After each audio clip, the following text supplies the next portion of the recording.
The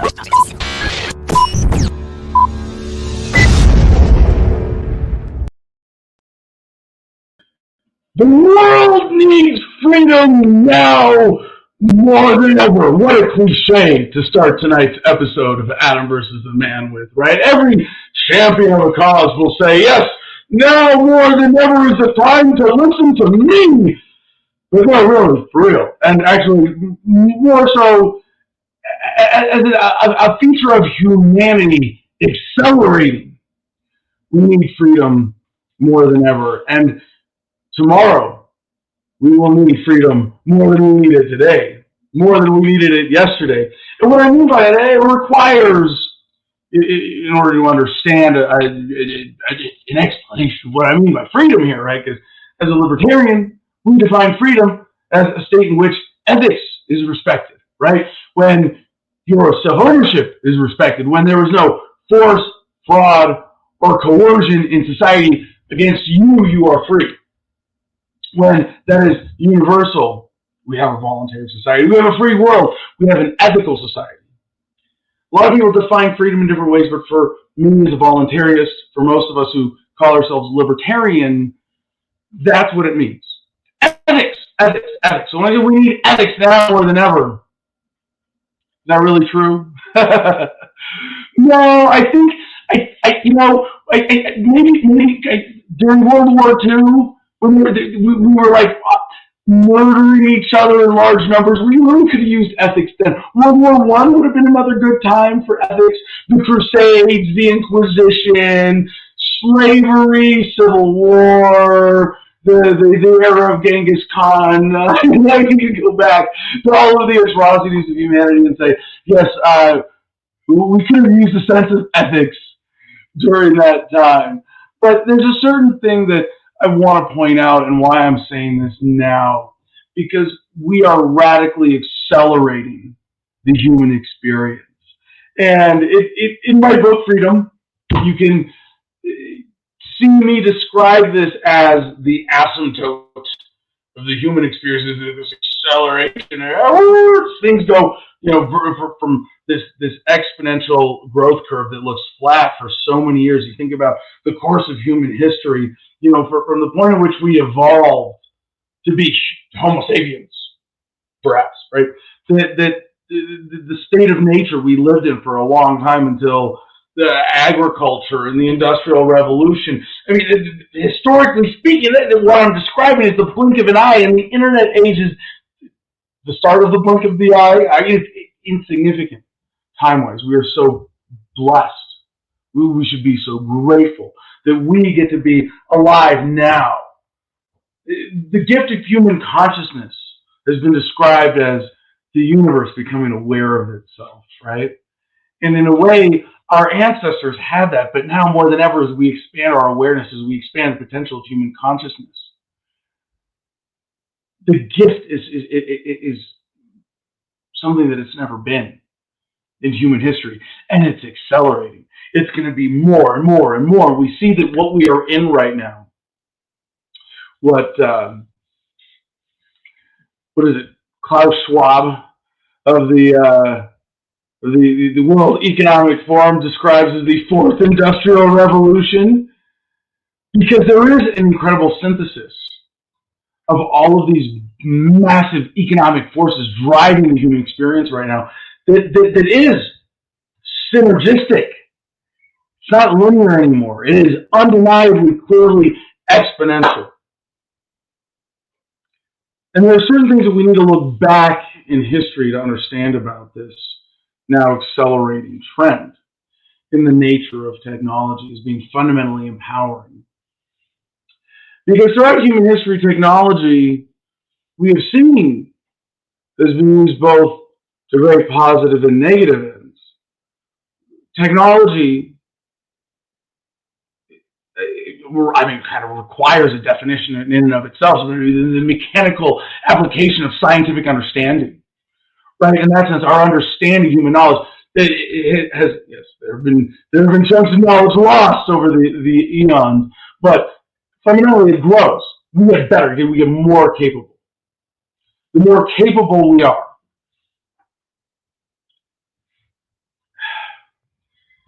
of creation, we are also more capable of destruction. And optimistic about the inevitability of human progress and our acceleration towards a voluntary society. We always have to include the caveats.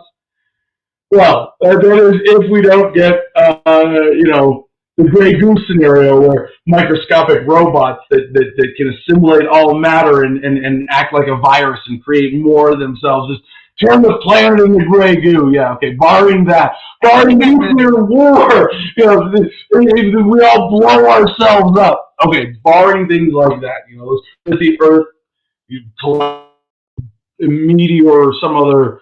Who knows, right? But even though there are some natural caveats, like a virus, like a real one, I mean, like a real threat of a virus, right? There could be those natural things that interrupt this asymptote, this acceleration of the human experience. But the bigger threats that should concern us are the ones that we can control. And this is why guiding us into the new era, libertarian ethics, in this cliche sense of the phrase, are needed more than ever. Because it's a new fear. And just as technology cuts both ways in terms of liberation and empowerment of the common people, we have seen throughout history as well that it can be used for control and massive murder and destruction. And as we see technologies like 3D printing, artificial intelligence, Bitcoin, blockchain, all the distributed technologies, the decentralization, I mean, part of me just has confidence in the technology itself to encourage us to be more ethical. Some Bitcoin enthusiasts, and I would count myself among them, say that we might be on an evolutionary path from Homo erectus to Homo sapiens to Homo Bitcoinicus, or their various rhetorical variations on the theme, but that a decentralized society driven by blockchain technology, by Bitcoin, by decentralized money, something that it requires trust and inherently encourages decentralization and ethical behavior, is going to lead us inevitably by market forces, by incentive, to a voluntary society. And I have that optimism.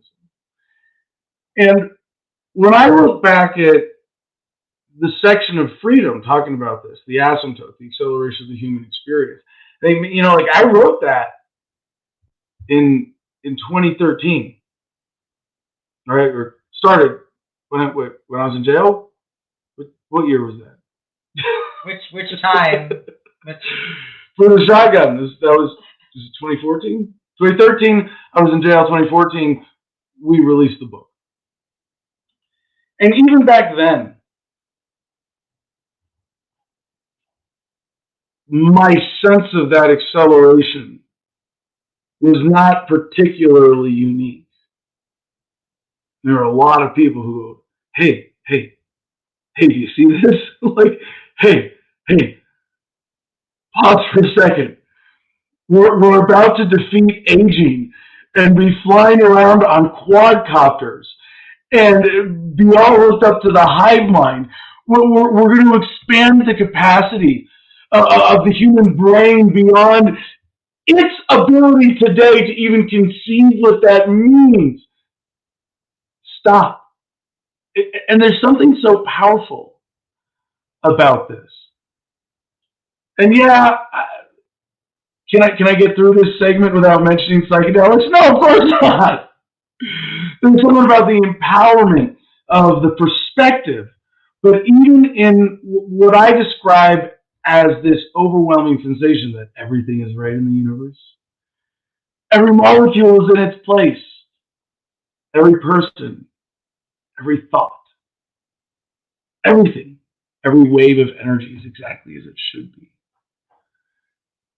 We can give everybody that. We can at least give everybody that better way to live as a human, in your brain, in your body, in this vehicle to life, to back to the idea of the gift of human consciousness being the universe becoming aware of itself.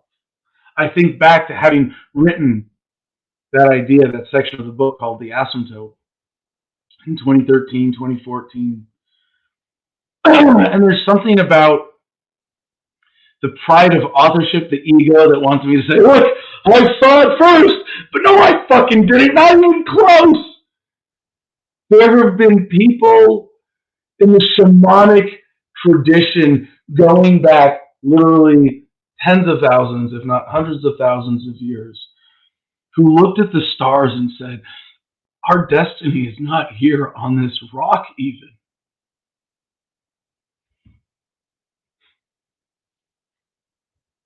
To think that this is inherent to the human experience.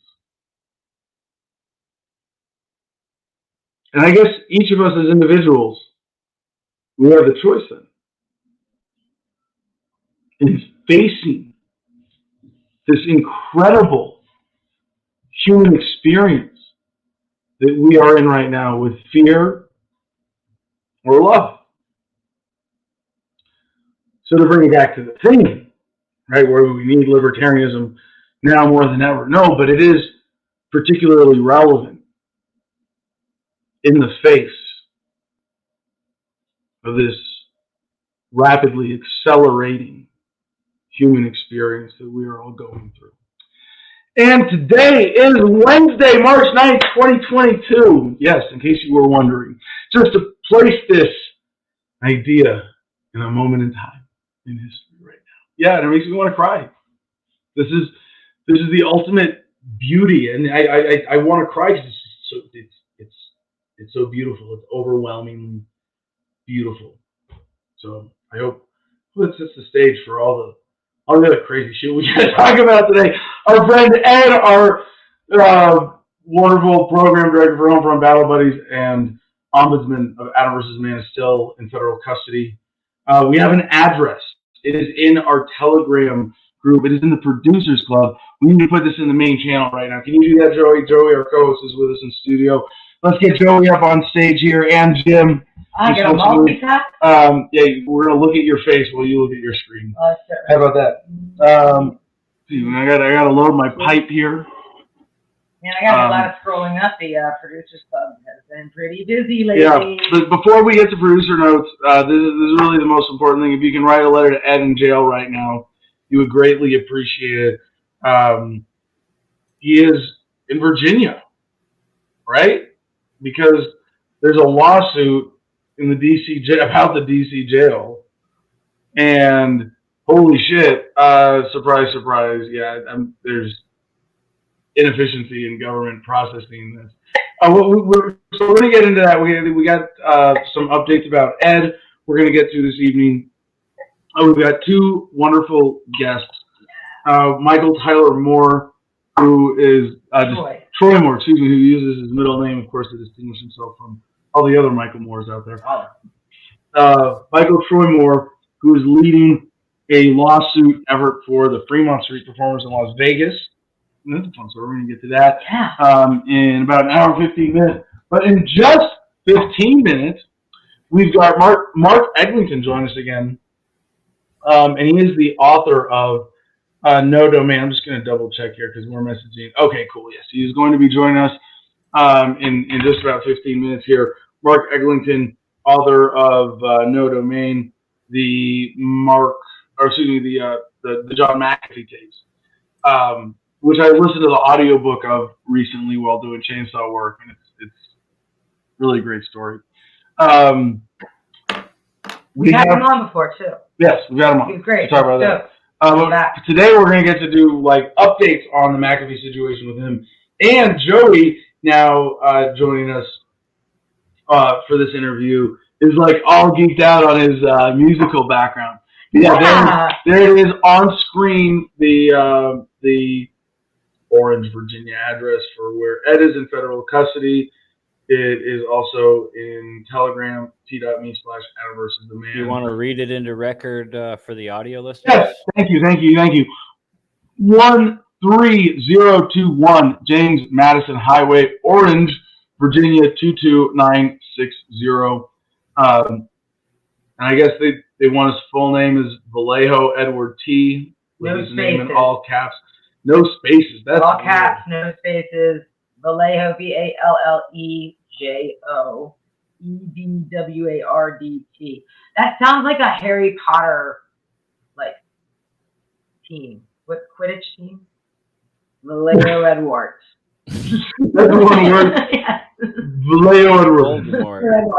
Like Voldemort? Yes. Yeah. No, but right, and there's a way that you can text into, and that information is in the Adam versus the Man public chat. Yep. All right, so big producer note first I get to lead off with is we're on Starlink! Woo! We're so cool! Yeah, so I get to be backstage. We're going to get Joey a better webcam. We're going to get Adam a better one. Yeah, we're going to be a better webcam for the next show. But I get to be backstage, so I get to use mine. I get to use StreamYard and fuck with Jim while he's doing the show. I don't want, because we're on Starlink now, and I've got great service all over the property on my phone, but I'm showing one little bar in the top corner on my Streamlink feed. Are you getting that too right now? One little bar in the cover of your... For the Wi-Fi coverage. No. It says it's slow. It's so strange. Huh. Yeah, it's screaming download. It is, we got 106. I mean, I'll just... 200. I'll do it right now. Screenshot. Do it again.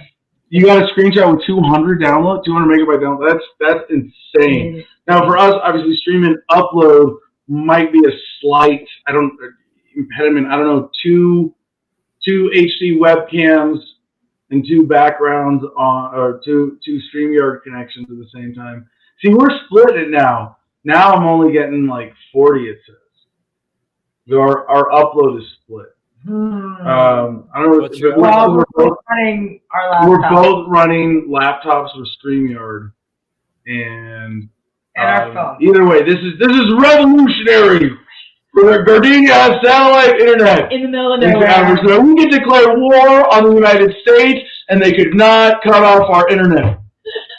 And with that, so we're very excited about now that it's a little warmer, and with the time shift next week. On Arizona local time, the show will be at 5 instead of 6. You see right now, I don't even have my studio light on.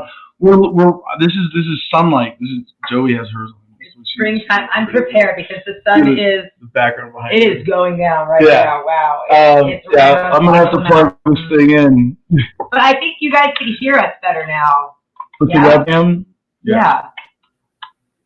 Well, we are looking forward to over the next couple of weeks improving our production game with Adam versus the Man. Now that we have satellite internet, it's very exciting, and I don't want to. We got other stuff in the works. It's gotta stay behind the scenes for now with Adam versus the Man. But there's more exciting developments happening that this makes possible. And with that, let's smoke weed every day and then do the producer. My favorite part. Every day. Smoke weed every day. Smoke weed every day.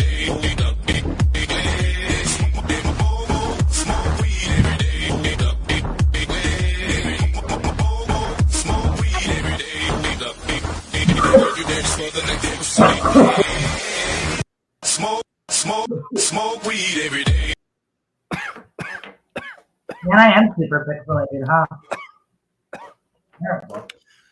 I must say that was a very beautiful opening to the show, and I'd just like to quickly remind everybody, t.me/Adam versus the Man is the public Telegram channel where it's free to join, and you can follow anything that's going on with Adam versus the Man. If you need that address written down to you somewhere, you missed it a few seconds ago, it'll be there at t.me/Adam versus Man. If you want to support the show financially, patreon.com/Adam versus Man. Prices, packages all the way down to $1 a month. It's super easy to support the show if you want to do it that way, and homefrontbattlebuddies.org, where all of your donations are theft deductible. There we go. Got a great show lined up. I'm excited. Yeah, Is that it? yeah, that's it. Well, we have to we talk about Ed until for our first segment. Actually, somebody has a question for you. Oh no! I'm gonna field this. Clyde Rides is Adam D microdose mushrooms or LSD. What amount before or after you eat once a day? That's a good question. This is a very good question. Do I microdose mushrooms or LSD? Yes. Yes. Both. And first, the term microdose should be defined as something that is experienced with a psychoactive drug below conscious noticing threshold. Just for the purposes of me answering the question, different people, and I'm actually very excited as we expand our Homefront Battle Buddies operations here and the general Gardenia hospitality and growing and giving away mushrooms program to really grow in my own understanding. I do profess general ignorance. I want to. I think that's a very important attitude towards psychedelics as well as that humility as you alter your state of consciousness. So with mushrooms, by the way, my experience with microdosing has been, all around. Well, shit, I should say. So remember yesterday? I think I should answer this question by telling the story of yesterday. Yesterday, I did an eighth of mushrooms when I started my chainsaw day. I had an epic day yesterday with the chainsaw. I mean, I cleaned up our 600-plus-year-old tree. I mean, it's a fucking monster of a tree, and I should say we have some stumps on the property where, like, you can look at it and put me full screen again. I gotta use my hands. Yes, we have a trunk that's like about 2 feet around. If you look at the rings, it goes 400 years. It's a 400-year-old tree. And then the tree that I worked on yesterday, it's a giant V, and at the base of it, it's literally, I gotta measure it. I gotta get, like, when we get the area all cleaned up, but like, holy shit. 6 feet across, 4 feet thick. It's like a big oval. Legit. Huge, very big, huge. Like, legit. I gotta say, there's no way that tree's less than 600 years. If someone wants to come out or get an arborist or professional tree age measure person. By the way, dear, your shot just got clearer. Please send them our way. I'd love to learn more about the trees on the property. So I took an eighth of mushrooms when I got started. So I worked like 10 a.m. because I did chores in the morning first. Got up at 8, or got moving at 8 a.m. Did a couple hours of chores. Got started on the chainsaw. Took an eighth of mushrooms at 10 a.m. And then it was a great trip. Like that to me, that was microdose, low dose. Like to me, an eighth. I am familiar enough with mushrooms at this point that I'm very comfortable being an eighth in. Depending on the strain. Where it's just more than a microdose. I'm very comfortable working on a chainsaw while tripping now because I'm comfortable with the chainsaw. I'm comfortable tripping. Time out. G.I. Joe, safety-esque issue, right? The more you know. Yeah. Don't do mushrooms and chainsaw work at home. Don't try this at home. Do not try this. We're not recommending this. No, I should say they're. No, I mean you use your own judgment. Think for yourself. How about that? That's it. Clyde Rides actually comes in on that. Makes sense for you. Yeah. So yeah, is an eighth a microdose or not? It's definitely more than a microdose for me, but not by much, right? It's like a party dose. It's like a nice buzz dose. But for me, a couple safety notes on both psychedelics and chainsaw work or manual labor or any sort of physically risky activity while on drugs, is that you should be familiar with both the activity and the drugs before combining them. And I have done that extensively in this case. And The chainsaw, by the way, is extremely safe as far as chainsaws goes. It's a corded electric. So, like, you let go of the trigger, like, you would be, if I had to go in full speed and hit my finger and let go of the trigger, it probably wouldn't even it stops that fast. Probably would. But like you lose a finger, but you won't lose a leg. It's not like a gas chainsaw that can run away from you. Keep going. Yeah, that's not the thing. That's scary. That's something else. But it's very lightweight, and I have a lot of control. And for me, a 16, because I'm 200. You do like 9 hours a day on that. Yeah, I'm 210 pounds. I'm very, it's a very easy motion. It has a safety grip lever too. Yeah, I've never used it though. The kick grip thing, so that if it kicks back, it hits your forearm and it breaks like a car brake. It breaks the chain before it hits you in the face. That's what that safety is for. So yes, it does have one of those. I've never used it. I've never needed it. The government says you do. Huh? The government says you do. Yeah, right. I'm glad that it's there. It's a good thing because if I fell, that my forearm hitting the brake would stop the chain before my face hits the chain. Look, that's kind of nice to know, right? It's nice to know for me too, because I don't want to come around the corner to that thing, quite frankly. But the worst I've had, I fit my finger with one of these electrics while just more or less sober, a little weed and mostly tired. Someone says, Clyde, what do you need to be cutting so much out there in the desert? You probably got a lot of lumber on your property. No, we're not. We're out the desert. We are the high mountain forests of Arizona at 5,200 feet. Go look at our Telegram channel. And don't worry, we're going to talk about Ed and get all caught up there and that and some new stuff when we're done. But no, we have tree privacy on 10 acres. We have beautiful coverage with trees out here in Juniper Wood Ranch in Arizona. If you go up to Flagstaff, an hour west of us and 2,000 feet higher, you have dense conifer forests. Whereas here we have mid-density junipers that are developing and getting thicker. And I should share yes, we're still doing the domes, Clyde. Last time I did a lot of mushrooms here, I walked up to one of my trees and I literally hugged it. No, I'm just kidding. I looked up at it and I was like, this tree's got to be like 150, 200 years old. And it's like a middle thickness one that's like 30, 35 feet tall. And I was like, I own this tree. And then I laughed at that idea, like, wait, I just turned 40 years old? This tree's like at least 4 times my age.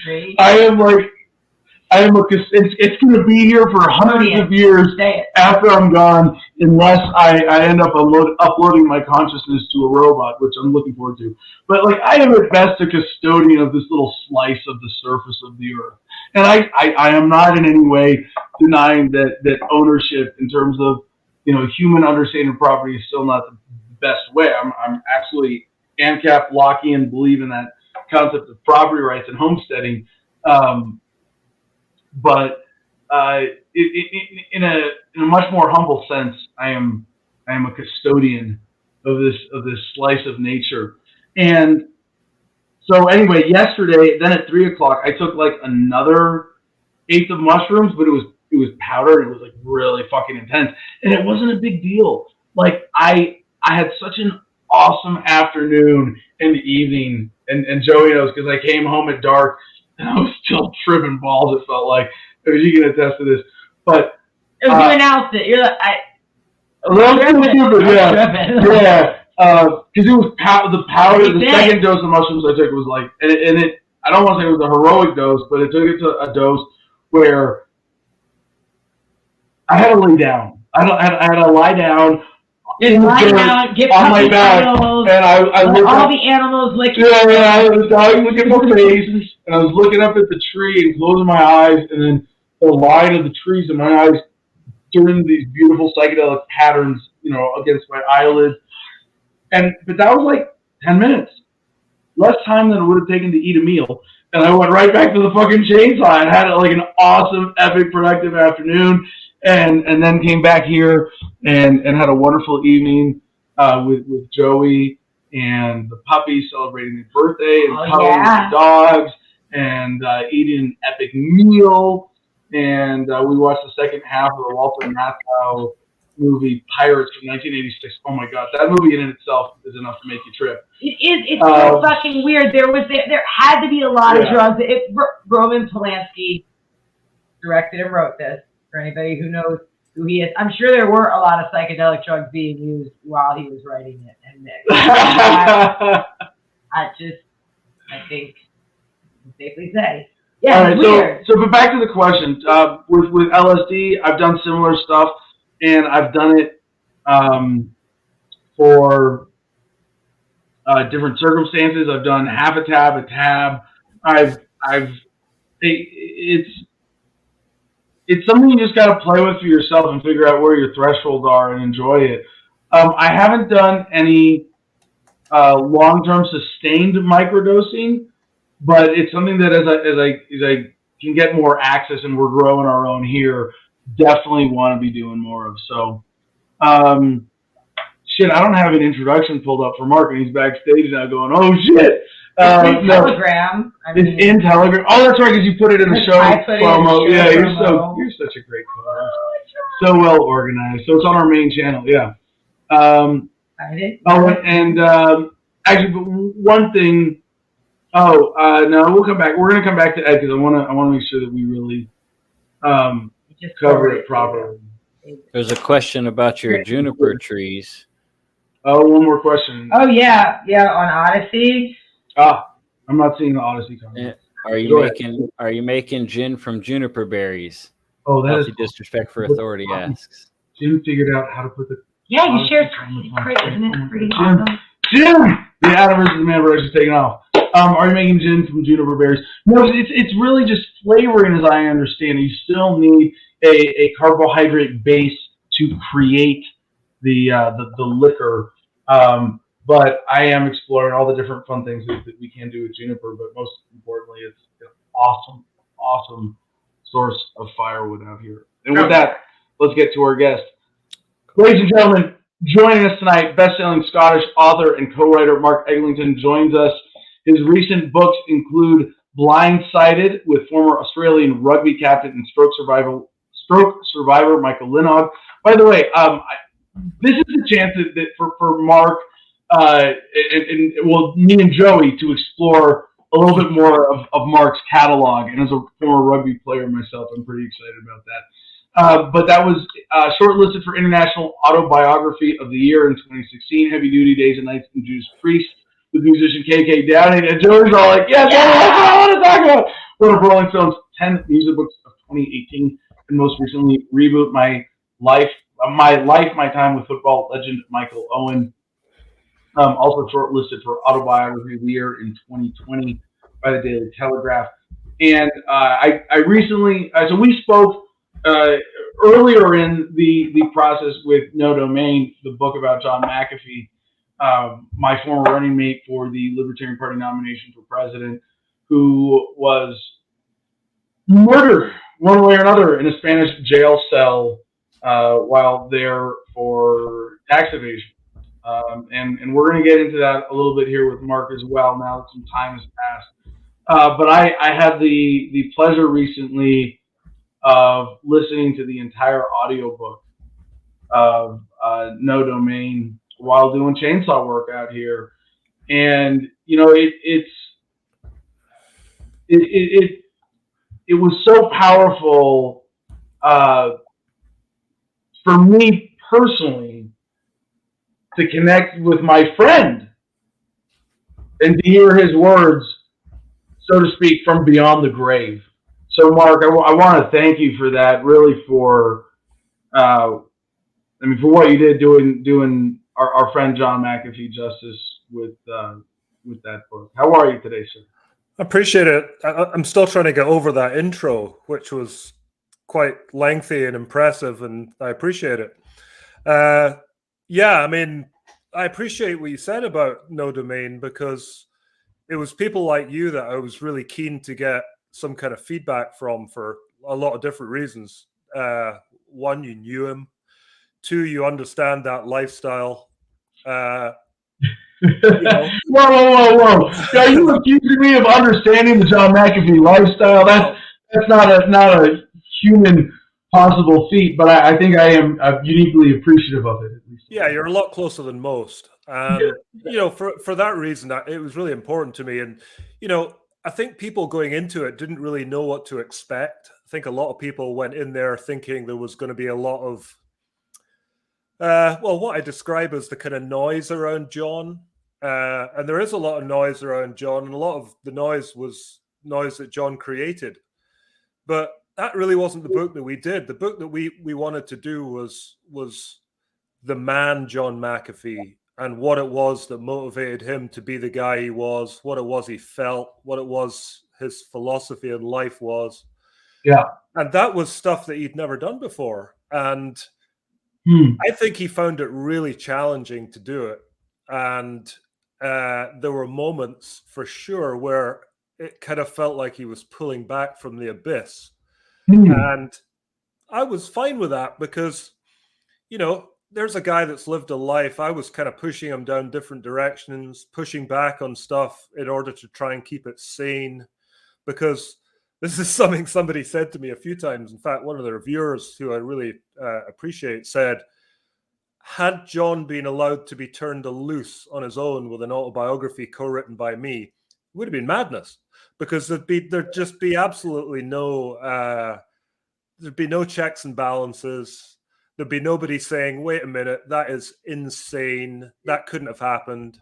So in the way that this book kind of came to be the format it's in, I now look back on it and think that was a real twist of luck that we ended up doing it like we did, because it allowed us to do this kind of back and forth.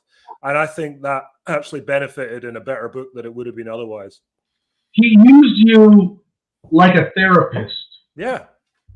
Did you got a sense of that as this was going, that he was downloading, he was processing his own life. I don't think, again, tell us the timeline over which this happened and how the project came together again, please. Yeah, the first conversation we had was in September of 2019. At that point, John was in hiding, wherever that was. I didn't know where that was at the time. That was what was so strange about it. And I contacted him and asked him if he wanted to write an autobiography, because that's what I do, as you introed me there. The work I do is with musicians, with sports people, with business types, etc. And I just wanted to do the same with John. And he was very guarded at the beginning. He was, what's it going to cost me? Who the hell are you? Right. All this shit. And that's fair enough. And there was quite a funny part at the beginning, because he said to me, send me a link of some of your work or something like that. And that week I just had an interview with a local newspaper, which he'd never heard of. And for some reason I sent him that, and he came back to me and said, I don't give a fuck what anyone writes about you. I want to see your writing. So kind of chastened a little bit by that kind of beatdown, I went back and sent him several chapters of a book I wrote with a member of the band Pantera. It was one of the first music books I ever wrote.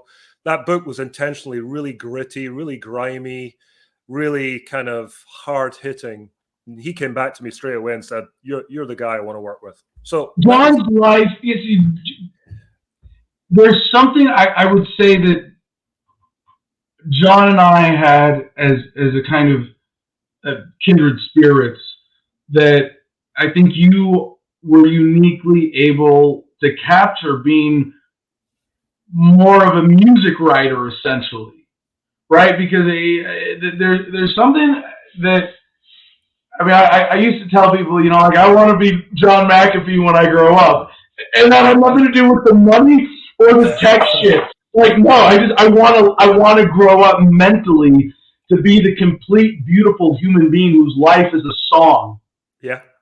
Whose life is an unending improv riff in crescendo. Mm-hmm. And you caught him at such a beautiful time in his life where you were able to, your job, it's hard to say who gets more credit as the creative mind behind the book, No Domain, like you or John, because you were the vessel, you captured it, in a very unique way, and you were able to present it and pull out of him as who John needed for a therapist at the end of his life was a music writer who was going to try to pull a biography out of him. And what you created with that was what was the song that was the final note to John McAfee's life beyond, I'm not counting, of course, his incarceration and murder.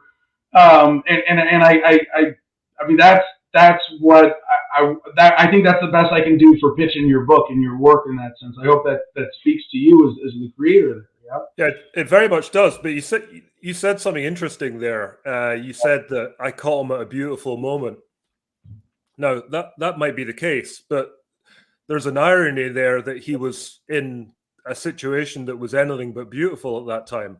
This was a guy who was under quite a lot of duress, and I saw that duress a lot while we talked, because while a lot of the conversations, John was very friendly and very open and very cheerful, there were a good few days where John would, there was a good few days where he just disappeared. And there was another few days when he was pretty bad-tempered, and I could tell that there was stuff going on in his life that was nothing to do with what we were talking about. So I think it's the combination of those things. Your beautiful moment in life, I think, is true in the sense that I think he knew he was pretty near the end of his life. I think he knew this was probably the last opportunity he'd ever have to talk to somebody in this way.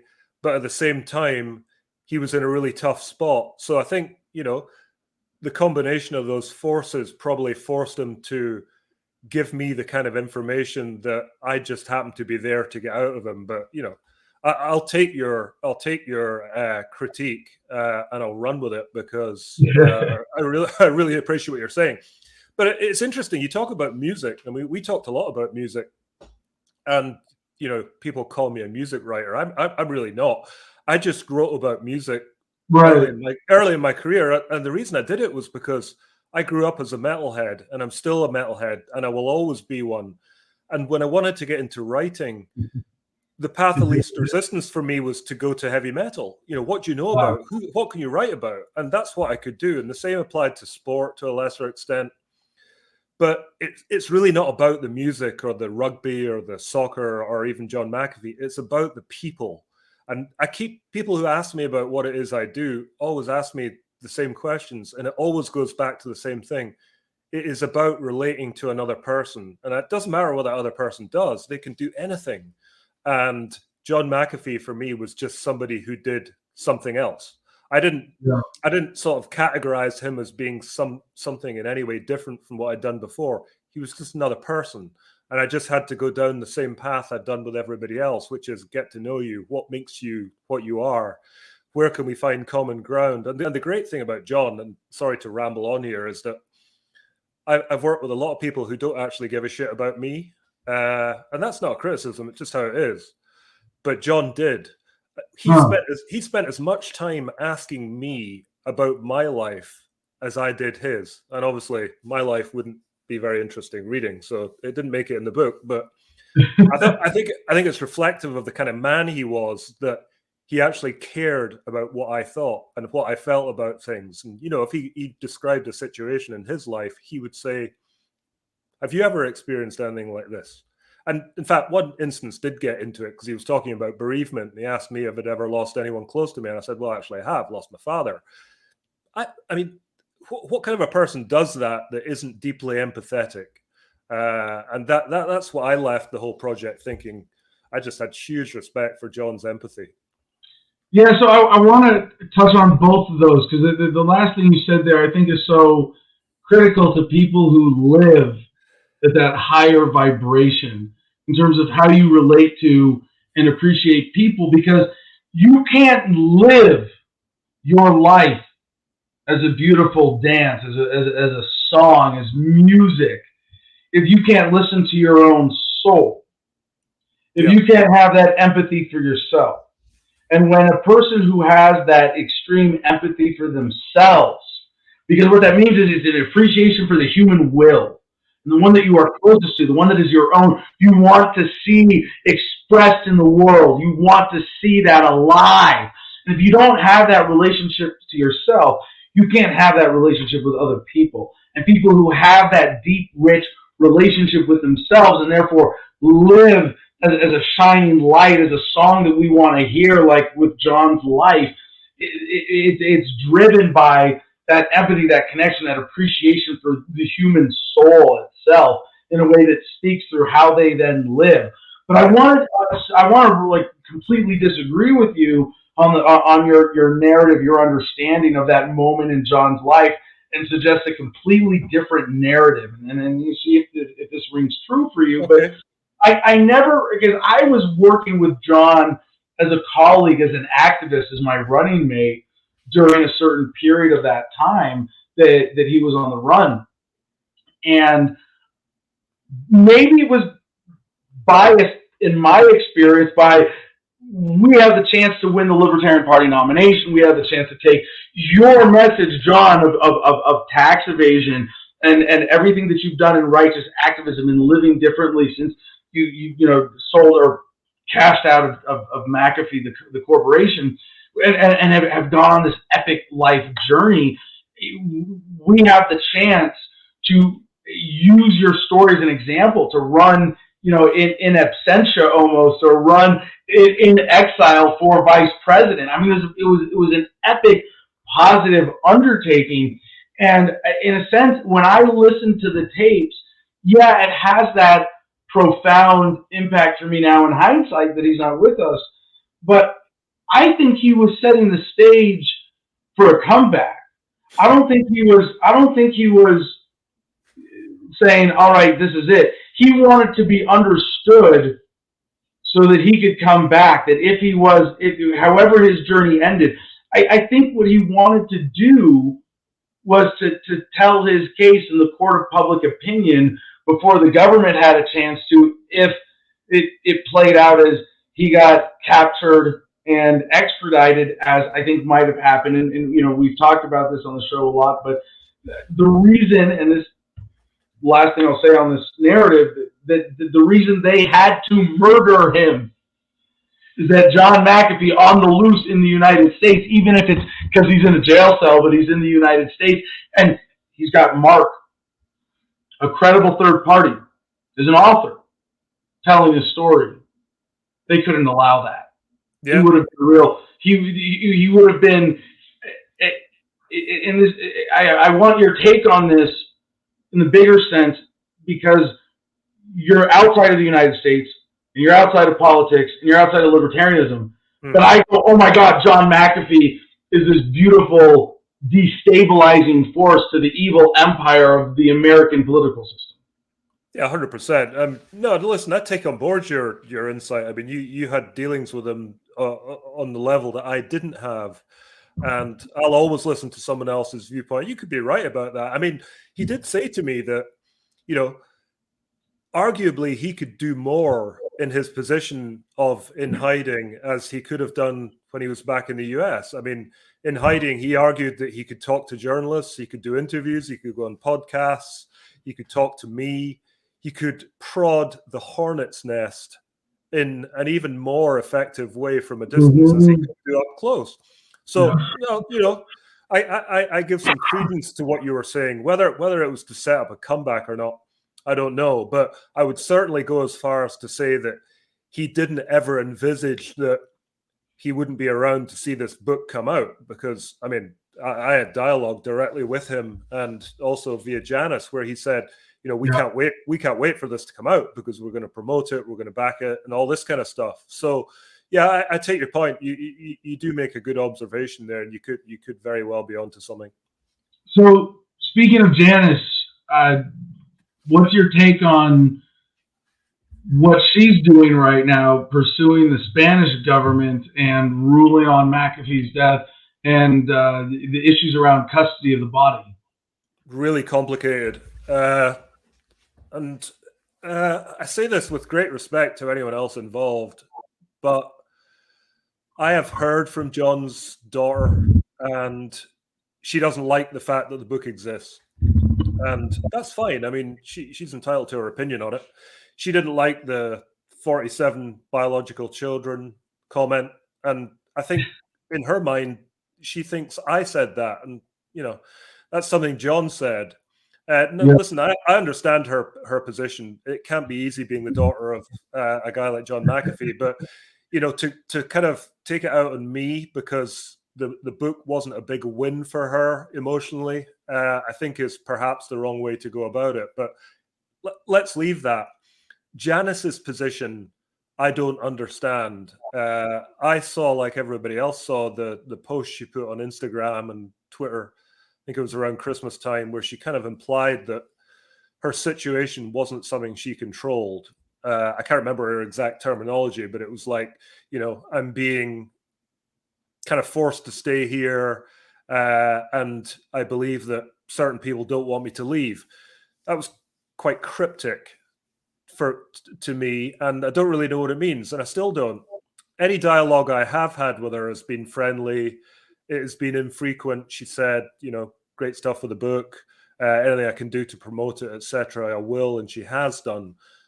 In terms of what she is actually doing in Spain and where she is in Spain, I do not know. What I do know, and I spoke to a journalist who works in Spain. He actually works for a UK newspaper, and the Spanish lawyers are saying nothing, and they've basically said nothing since day one. They've been impossible. The Spanish court have to say something, and the situation, as I understand it at the moment, is his body is still where it was, and there is going to be a hearing. It was originally intended to be in March or April, to even discuss whether the possibility of another autopsy is something that's even going to fly. That's not even a certainty at this point. There still needs to be another hearing to decide whether they can have a hearing on that. Now, there's not even a date for that first thing. So, I mean, we could easily be in a situation where we're a year down the line from his death and nothing is resolved. Now, you tell me, is there anything normal about that?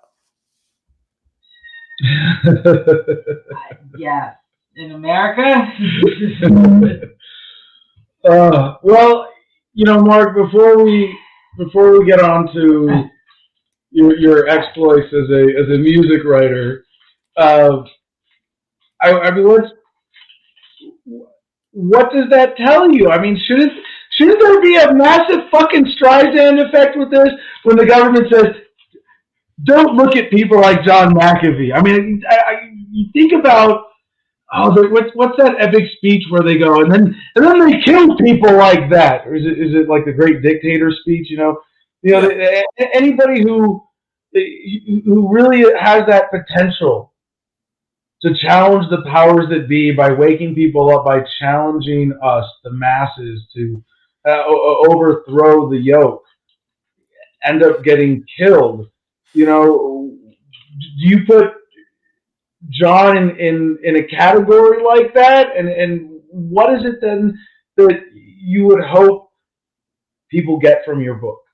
Well, listen, I don't actually put him in that category, and I'll tell you why. Because the dead man switch theory, which I've avoided, has come to nothing. It's come to nothing. As far as I know, it's come to nothing. And I have to say, I never thought it would.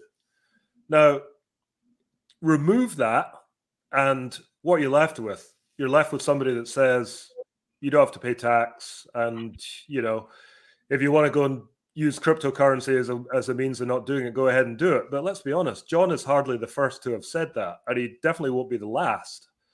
Is that a reason why this guy's body should still not be returned to the US? Hold on, before you finish that, I gotta interrupt and say, no, John McAfee was the first who was a tech mogul, multimillionaire, who had that credibility of an undeniable household name. Fair enough. Do you think it matters, though? I mean, at that point, a lot of people didn't even know that. I would say that a lot of people who were listening to John talk about cryptocurrency probably didn't have much of a clue that he even was involved in antivirus back at the beginning. A lot of these people would have, a few of them, a lot of these people would have been people that picked him up in Belize and thought, this guy's just a nut, and I just absolutely love this whole life. This guy, going around on a yacht and all this kind of thing. I think a lot of people bought into that whole maverick thing without really focusing on the tech stuff.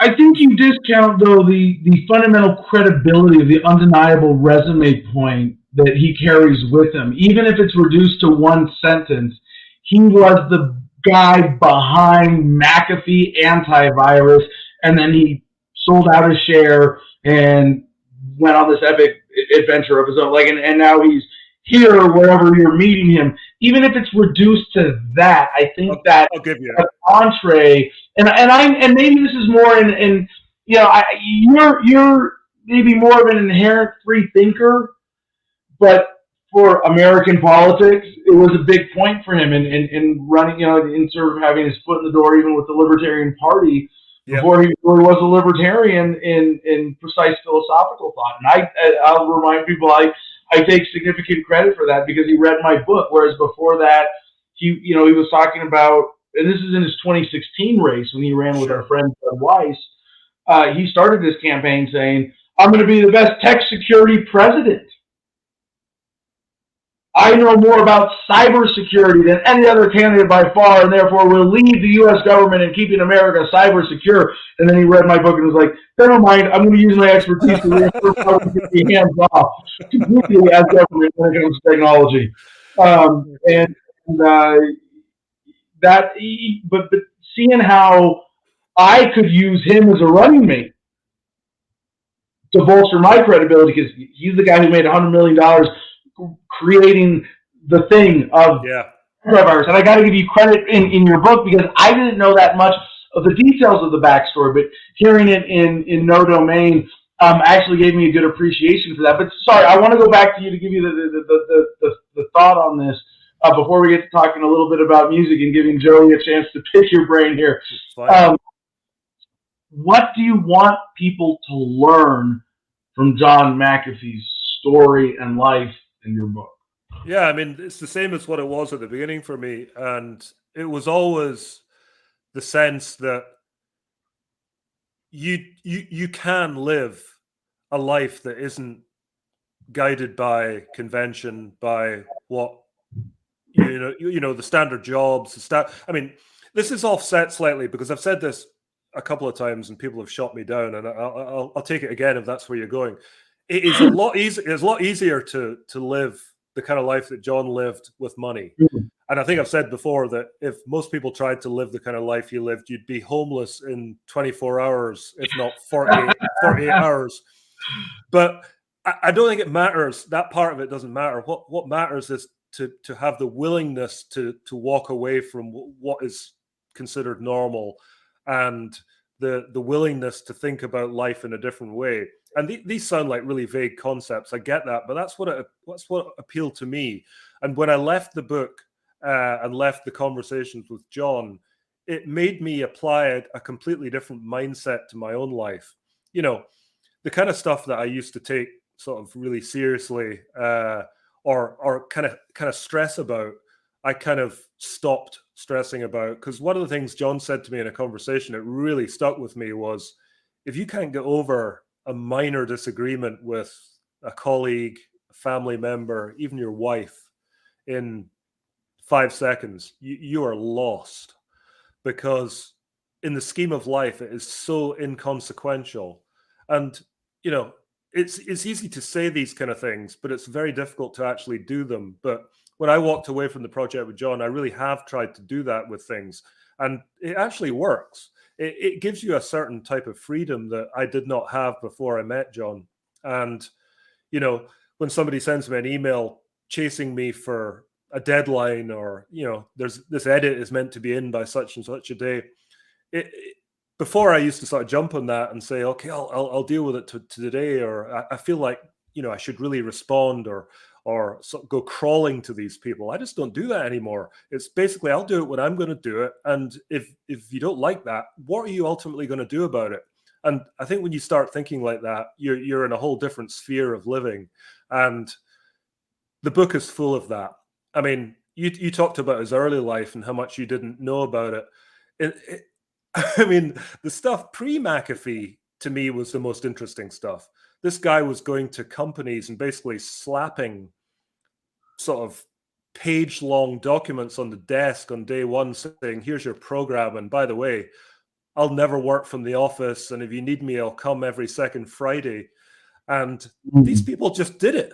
And he just disappeared in Rio or wherever it was in Munich and lived in a house with homeless people, or in Rio, sort of, you know, wandering around in the carnival while he's meant to be working. I just think that mindset is just so magical. And as I said at the beginning, tough to employ in the real world, particularly at the moment. But just if you can get that mindset of, we've only got one life, you know, let's live it without boundaries and without limitations. That would be, in a very long-winded way, what I would take out of it. All right. Yeah, no, Mark, that's a beautiful point.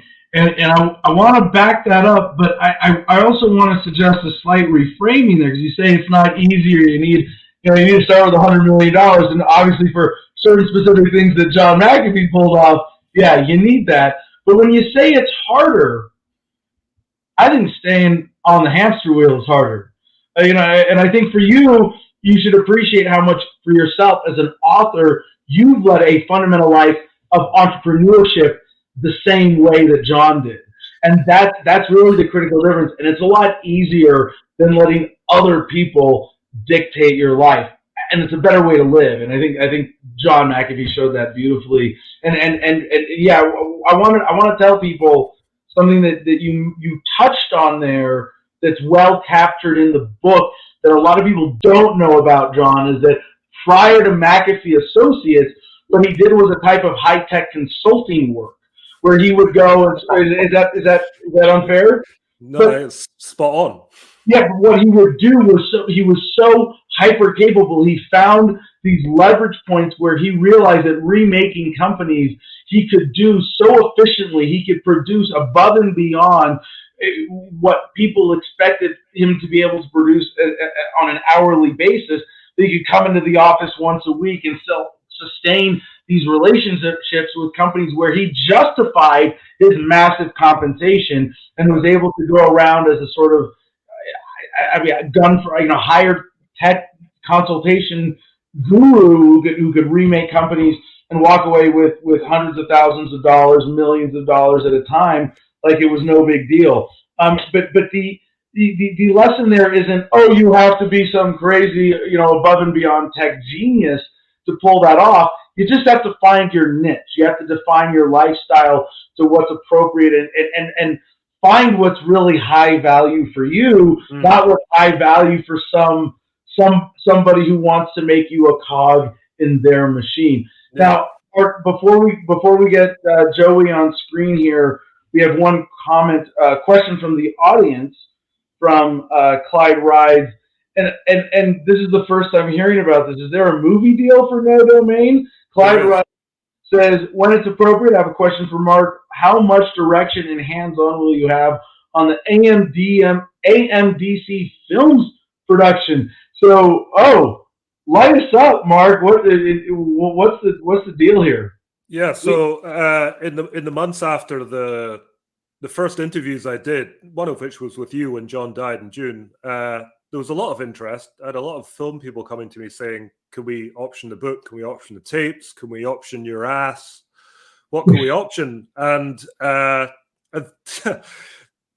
these people came with different approaches. There was kind of hippie type guys who were wanting to do something kind of arty. That was cool. Amanda Milius, who ended up acquiring the rights, is John Milius of Apocalypse Now, fame's daughter. And she is a big fan of strong men figures. And she got the McAfee mystique very quickly. And I felt she was the right person to do this. So she acquired the rights to the book and the tapes. And she has an option to make a documentary if she wishes, and also a scripted movie. Personally, I think both will happen. I think there's scope for both in terms of, completely not off the record, actually, I'm going to tell you, I think a scripted movie would be fantastic because I think it would give the kind of, you need a lot of creative license with McAfee. And I think a movie kind of gives you that. A documentary, you're tied to the facts. Granted, with McAfee, it's not certain what the facts are, but you're still tied to some facts. Whereas I think the scripted thing would be awesome. And I think if they got the right person, Robert Downey Jr., somebody like that,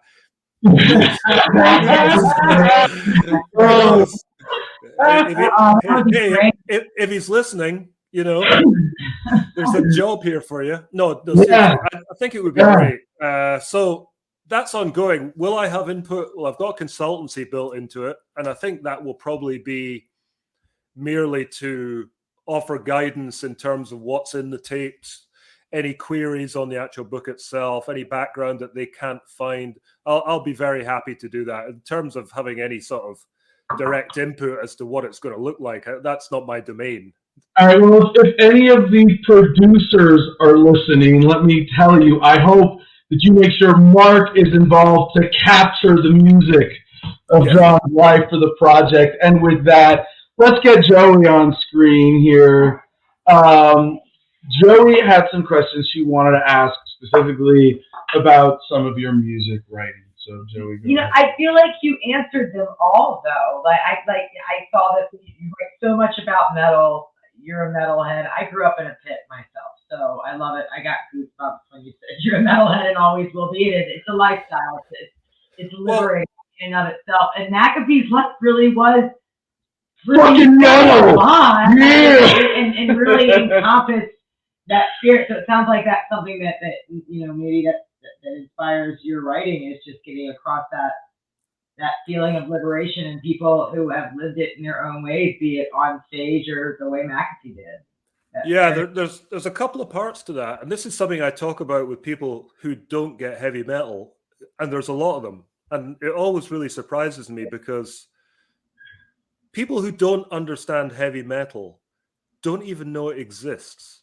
You know, I meet people who, I mean, in my sort of previous life, when I was on the hamster wheel, and I'm talking 20 years ago, I used to go to dinner parties. And in those days, I was listening to Cannibal Corpse. I was listening to all kinds of things like that. You know, people would say to you, oh, so, you know, what kind of thing are you into? And you'd mention a word like that. And you cannot even understand. You can't even understand how unfathomable that world is to these people. And I love that, because heavy metal is like, it feels like you're in a club and it's all of your own, and everybody within that club completely gets it. And to me, that's always been a source of great security, because when I was a teenager and we were all doing the same thing, you know, our whole lives revolved around going to the local record store, picking up vinyl albums of metal bands. Our whole community and our whole reason for existing was centered around heavy metal. Everything else was secondary. You know, studies at school, social life, forget it. Everything was heavy metal. Everything else came second. And I still live like that.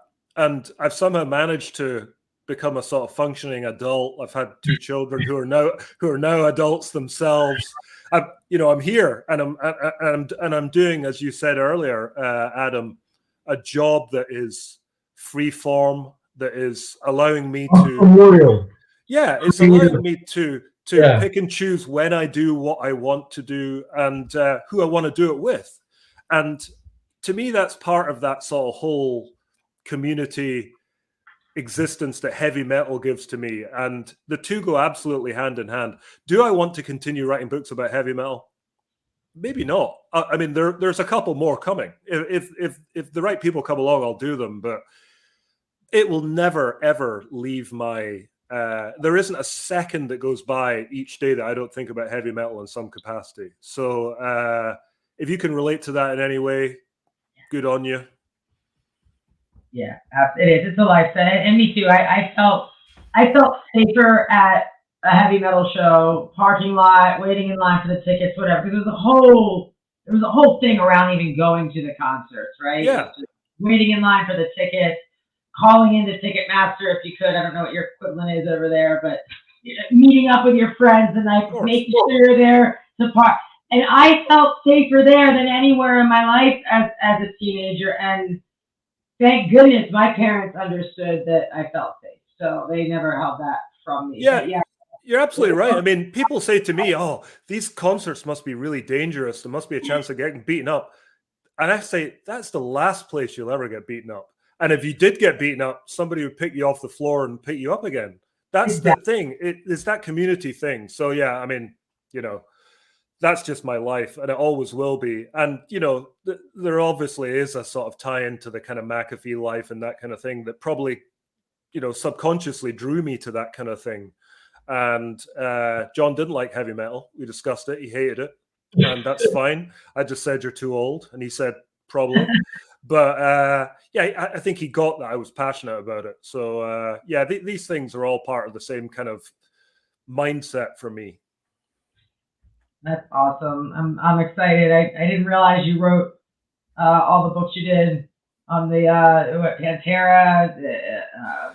Nurgle of Behemoth. I did KK Downey and Judas Priest. I did Brian Slagle, who's the CEO of Metal Blade Records. I'm doing another book with him in a year that comes out next year. I mean, I'll take any amount of that stuff. I mean, I could try to explain it to people. People who I was at school with say, you know, what is it you do now type of thing. You seem to write about sort of metal people sometimes. I'm like, yeah, that's exactly what I do. And that's exactly what I was into at school. And I'm still doing it. What are you doing? And I'm looking at somebody who's massively overweight, probably divorced, very unhappy, working for somebody, thinking, actually, this guy's got a point.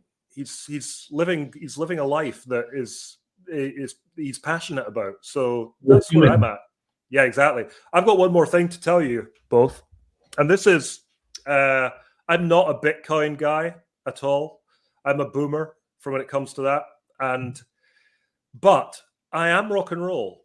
And when these guys at Canonic came to me and said, are you familiar with Canonic?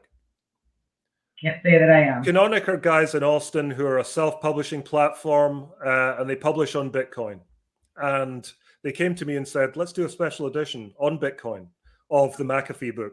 What life was more piratical than John McAfee? And what is more piratical versus the main publishers than publishing in Bitcoin?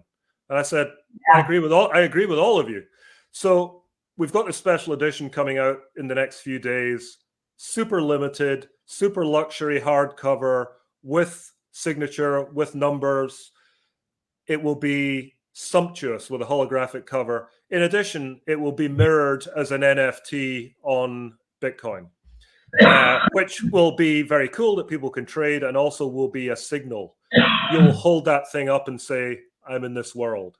So that's, you know, I'm not saying I know everything about Bitcoin. I'm not saying I know everything about crypto, but I'll tell you what, I'm down for an adventure, and this is certainly one of them. So anyone who's interested in that kind of thing, keep a lookout for it. John would approve.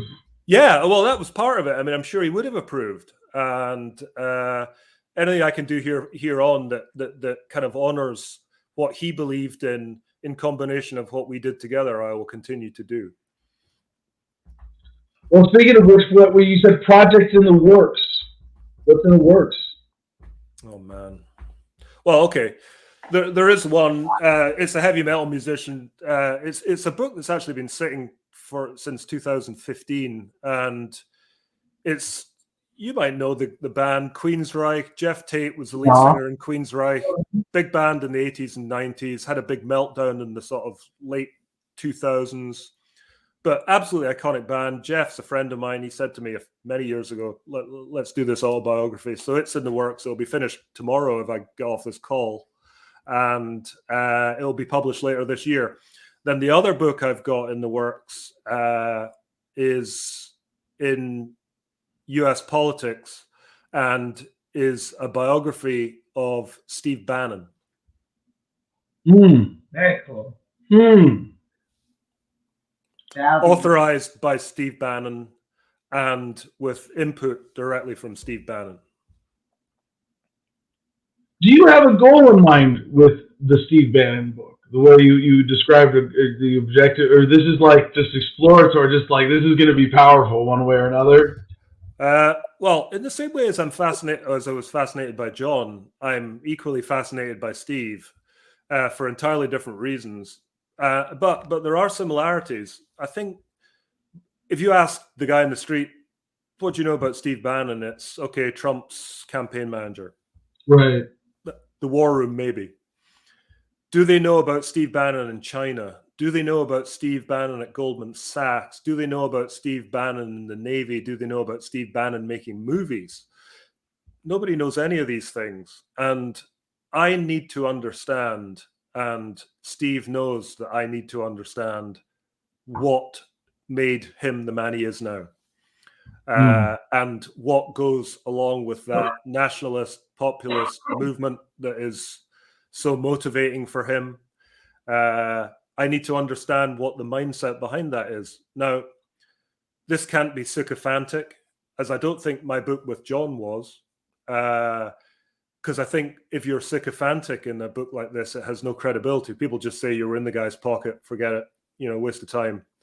It will not be like that with Steve. I will be talking to people who do not like Steve Bannon and have really good reason to hate Steve Bannon. In addition, I'll be talking to people who've worked with Steve and to try and get a sense of who this man is. And it's really just a demystification process. But at the same time, I think it will be of great interest to people. Certainly the kind of inside baseball I will get. There's a great word, demystification, for where I said exploration, and as an open goal, just going into a project like that. Undeniably, Steve Bannon is a critical, and I don't want to say misunderstood, but understood character in modern American politics who deserves examination at this point. So I'm excited to see what comes out of that. Yeah, so that's ongoing at the moment, and anything else that comes along in the next few months, let's wait and see. I think our friend Ed would like that book. I remember him listening to the War Room quite frequently in the morning. So I'd be interested. What are your two views on Steve and that whole world? Because let's be honest, the War Room is a parallel universe in some respects. Well, I would be, just to be raw, self-interested ideologue in this. I would say that Steve Bannon, as a creature parallel to Trump, has gotten a lot of people who otherwise wouldn't be motivated and inspired in politics, but with a lot of misconceptions, a lot of bullshit, but a strong passion for principles that I would share of freedom and justice and ethics and anti-authoritarianism and decentralization. Yeah. And I would hope that your exposition would lead a lot of conservative Bannon fans to turn libertarian, or at least to get to that next level of political awareness. Yeah. No. I mean, that is something that's on my mind. I mean, I wouldn't be qualified enough to call myself a libertarian, but I certainly have libertarian views, as I also have lots of other views. But I do know what you're coming from with Steve, and I think a lot of people jump to conclusions when it comes to him, particularly when you mention the word nationalist and populist. People make an automatic jump to racism, which isn't necessarily a clear progression when you actually analyze the facts. And I think it's those sort of gray areas that I'd like to explore, because these are very gray areas. The people that attach themselves to these kind of movements aren't necessarily the people who are at the forefront of them. A lot of people look at these movements and think, okay, here's a vehicle for whatever crank stuff I'm doing. I can maybe progress it a little bit on the coattails of this. Whereas the actual movement itself isn't necessarily of that ideology. That's the way I think at the moment. Might all change in a few months, and I'll be coming on your show telling you something completely different in 6 months, but we'll see. Either way, it doesn't matter. What matters is that that's what I'm doing. And I will continue to sit in this room, and I'll be able to continue doing this great job that I'm doing as long as people are willing to have me on board to do it. So I'm so grateful for that. Awesome. Well, Mark, you and I connect on Twitter, and I don't have your handle. What's the best way for people to connect with you? Yeah, just Twitter, and that's just my name, at Mark Eglinton, Eglinton, all one word. Anything that I'm doing, in terms of other books. Mostly I'll tweet about there, anything that I'm promoting that to do with John, any insight I have on John in terms of what's happening with the case. I'll try and put it on there. And, you know, I like to think that my Twitter is a sort of reasonably open stream of consciousness, not sort of controlled by anyone keeping me on a hamster wheel of any kind. So I hope that's attractive to people. And there's a bit of metal in there as well. So a bit of heavy metal. So what else do you want? All right. Thank you so much for joining us tonight, Mark. We look forward to hearing from you again and all your future work. Really appreciate it. We'll talk to you soon. Thank you, Mark. All right. I see our next guest is like staging an epic musical introduction or something. I would say let's go straight into it, Joe. You can just stay on screen here. Yeah. Because she's the one who hooked this up. But I'm really excited about this. This is a fun story. Ladies and gentlemen, Michael Troy Moore joins us from Las Vegas, representing the Fremont Street Performers in a massive lawsuit. Not in Las Vegas, from Las Vegas. From Las Not Vegas. in Las I am currently, this is by all meanings of the truth, I am a mayoral candidate for the city of Las Vegas in exile. Right? And there's an internet video that I explained it on. How do I explain this? Because there's so many layers to it. I've been a musician, a singer. I had a radio show between Howard Stern and Opie and Anthony about 20 years ago. My day job was I was a special representative for the United Food and Commercial Workers and the Musicians Union, which is an organizer and an in-house lawyer. And how I stumbled onto that is I would find these union busters would sell themselves as lawyers to the employer and the employees. And I would look into their backgrounds. I say, these guys aren't in the bar. How do they pull this off? And this is going back to the late 1980s. So I found the loophole where if you have 3 years union rep experience or 3 years human resources, you could be a lawyer for the organization, the corporate the union. I told my boss, he thought I was full of it. And eventually he made me co-counsel with his lawyers. And I said, these lawyers are overbilling the union and not getting people back to work quick enough. And as a union rep, we're supposed to do the job to the best of our ability. I said, well, hiring these bar assholes isn't it. They don't care about people. And so eventually he fired the counsel out of San Francisco that was like $700 an hour. And the night before a big 6-week trial, he says, you go in there, you get the judge to swear you in or you're fired. You told me all that bullshit for the last 10 years about being a bar exempt attorney. Here's your chance. Long story short, for over 30 years, I've been a bar exempt lawyer, and that's just been my ability belt represent, whether it's on human rights, labor relations, or whatever, government misconduct. So eventually that same boss was stealing from the union pension, and I just want to jump into that topic just a little bit more of a bar exempt attorney because because like I've represented myself in a number of criminal cases and have gone through a couple of little hearings where they go, are you sober and sane and do you read English and blah blah blah blah blah, do you know what you're getting into representing yourself? And the judge has to go through that process in order to say, okay, you're approved to be a pro se defendant. I assume that there's some similar thing, like you said, you go get sworn in. There's a hearing, and then they say, okay, you're because they cannot deny any other individual the representation in court, right? Well, see, here was the problem, and guys that are my age now told me when I was 10 to 14 years old about all the conspiracy stories and the things where you would kind of do this and move away from them, but the stories stuck in my ear, and 99% of those stories have come to pass in the last 30 years. So I coined the term bar exempt. So when you'd walk up to the courtroom to represent your union members, they'd go, oh, Michael Moore, bar number? And I go, I'm bar exempt, Your Honor. And they would sit there with a question mark covering over their head. Because I came up with the term in 1988.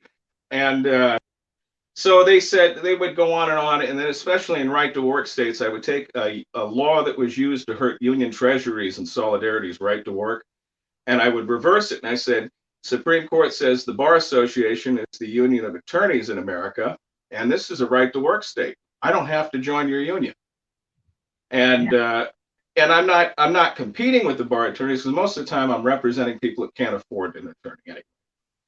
So long story short on that is, years and years of when I represented the big unions and had big money, never, ever had a problem winning a case or pushing it.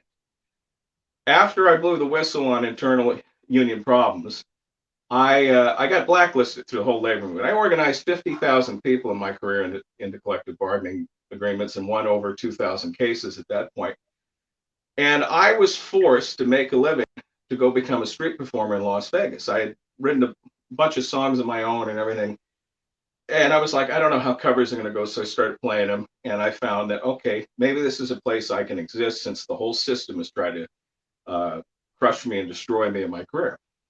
Not long after, I found the powers that be in Vegas, the Las Vegas Visitor and Convention Authority, Las Vegas Metro, the city marshals, the mayor, Mayor Goodman, Oscar or Carol, his wife. They're the Mayor Goodman crime family, as I've coined it. Yep.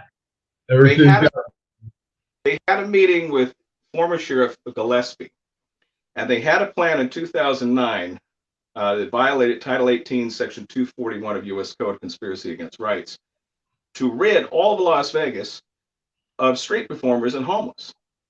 Now, I would play my guitar and I would see the police harassing a kid, and I would take the guitar off and I'd go jump between them and say, why are you bothering this person? Well, the casinos don't want it. Mayor doesn't want it. I said, they don't own the goddamn sidewalk. He has a First Amendment right to be here. Stand down. Hold on just a second, Mike. I want to interrupt here, and I apologize for interrupting your narrative. Please hold that. No. But I just want to share with the audience that I have some actual personal connection with this, having done man on the street interviews in Las Vegas, not Fremont Street, but on the Strip. Joey's done this with me and has seen a little bit of the police interaction with street performers. We've got videos of them from a few years ago. The guys who carry snakes around their shoulders and let people pose. I think I've seen those videos online. Yeah, and we've heard other stories from street performers when the crowds are thin or there's interesting street performers noticing that I'm there doing man on the street interviews. They're so fun to talk to. Really, some of our best work in Vegas and man on the street is with street performers in Vegas. It's an awesome group of people. I don't mean like just group of people, but sort of like bigger slice of society that is made uniquely possible in places like Las Vegas and New York and like the other places I've done man on the street, Santa Monica at the Pier and 3rd Street Promenade. You know, as much as I'm a fan of decentralized society, there's certain beautiful things made possible by those critical foot traffic streams in population centers. And one of the things that inevitably comes with that is every city has some kind of political crime family. There's law enforcement that is out there on the streets harassing and trying to control it. And regardless of your political ideology, you can see that there's a kind of protectionism at play here where it's all about competing economic interests. And there are those who want to earn their living honestly, and that's every fucking last street performer. Yep. There is something direct and beautiful and honest about that entertainment for tips or whatever it is in your I'm not talking about the 3-card Monte people. I mean like actual legit street performers who are there to put a smile on your face. And and inevitably there are people who want to use government instead to line their pockets. And so Mike, I hope you don't mind that interjection there to connect thing from my experience and for my audience. So, but please, back to your narrative and how, I mean, that just intervening, because like I do that with a camera. You know, you see someone getting harassed by a cop. Anybody who's got an inherent sense of justice wants to fucking protect the little guy. And so for me, it's been with a camera. At least I can shine that spotlight. But you're doing it as a regular fellow street performer, directly getting between cops and their victims. Well, that's what I used to do with the union for the meat cutters, grocery clerks, and even the musicians were with the big labels. I would step between the police and them as their union representative, and the wine garden rights actually allow that. that you're allowed to represent him just like an attorney or a lawyer. And I pissed Metro off so bad, they started taking equipment, and then I got him in contempt of court for Fourth Amendment violation. I said, hey, regardless if I violated a noise ordinance, this asshole took the tools of my trade, and I can't work off the strip. I beat those cases 2013, 2014. I started looking into the motivation. Originally, I thought it was the casinos. It's a little different in that. It's another racket that's run by the Goodman crime family. And what happened, they harassed me so much on the strip, I said, this is stupid. So I went down to Fremont Street thinking that they allow it down there a little bit more, but they were trying to corral all the strip performers down to Fremont and then write an ordinance that would cut 80% of us out of there. Schedule us, give us workstations, employee numbers, shit like that. Wow. But before that happened, I was watching some of these semi-nude performers, and there was a guy in a Borat G-string, and he was standing there making about 75 an hour just doing this. And I'm sitting there playing my guitar, and I'm doing okay. And the Monty Python side of me said, what if I do that, play guitar, and strap a stuffed rooster to my lap in a G-string and call it Rock Out with My Cock Out? I love it. I did it as a joke for the first night, and it was so successful and so embraced by the people because I'm playing dead heavy metal riffs like the similar to Sabbath or Dio. And suddenly I became famous among the tourists, world famous, where my pictures were all over the world and everything. And I was watching this whole thing come together. So I go to the city council meetings. Fremont Street Experience executives are there, the city council, and they go, well, we're going to corral all the performers and we're going to create these workstations. This was June 2015. And I'm in a suit, and I signed up 1,500 to 1,700 of the street performers for authorization of the union. And I went in there and I said, I represent these people, and if you vote this ordinance into law and then carry it out, overnight, you become a de facto employer along with the Fremont Street Experience. And Brad Jervik, his retort to that, the city council was nah. And I said, Counselor, not is not an affirmative defense 5 years from now when the city's being sued for back minimum wage and employee contributions. So we went on and on. They passed it anyway. One of the guys that co-authored, he co-authored the thing, and at first it was a limited amount of controls. Now, I advised the city that I was the lawyer that helped the strippers in San Francisco in the late 80s be defined as employees so they could organize. The employer took all these controls and then said, the independent contractors, you have no rights. I told him, I said, look, I did this for years before I became a street performer. I know what I'm talking about. So once they did it, I started sending demand letters for back minimum wage for the last 7 years. Every 3 months I send it. Right. Based on the schedule the city and Fremont Street keeps. Okay, you're working there for a 2-hour shift and then there and there. Sounds like an employee.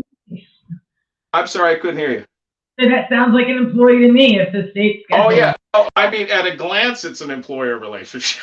Yeah. So it went from, a double-digit employer controls, and then they started getting greedy, and each year took more and more. And then what they would do is they would do constructive discharges and terminations. They would hand you a ticket, and then you'd go to court, and before you got to court, you had 2 more tickets, and the municipal court judges were being misused as a human resources board of discipline and termination under the ordinance. And you would go in there, and I would get them to plead not guilty and fight it, and then say, what's your bar number? And I would tell them, I read them the riot act. They would back up, and a couple of times they said, well, you're dangerously close to practicing law without a license. And I said, I've never practiced law before. I'm not practicing law now, and I'm not practicing law in the future. I'm the president and general counsel of the union. This person has authorized me to be here to defend them in labor relations matter that can cause their termination. The Weingard rights by the Supreme Court says I can represent them. So these judges were just confused and didn't know what to do. And eventually we beat the cases, but they would stack them. And they particularly went after the black entertainers, the young kids. And because there are really no infractions in Nevada, they were throwing them in jail for 6 months for having 1 foot out of the workstation. Oh, wow.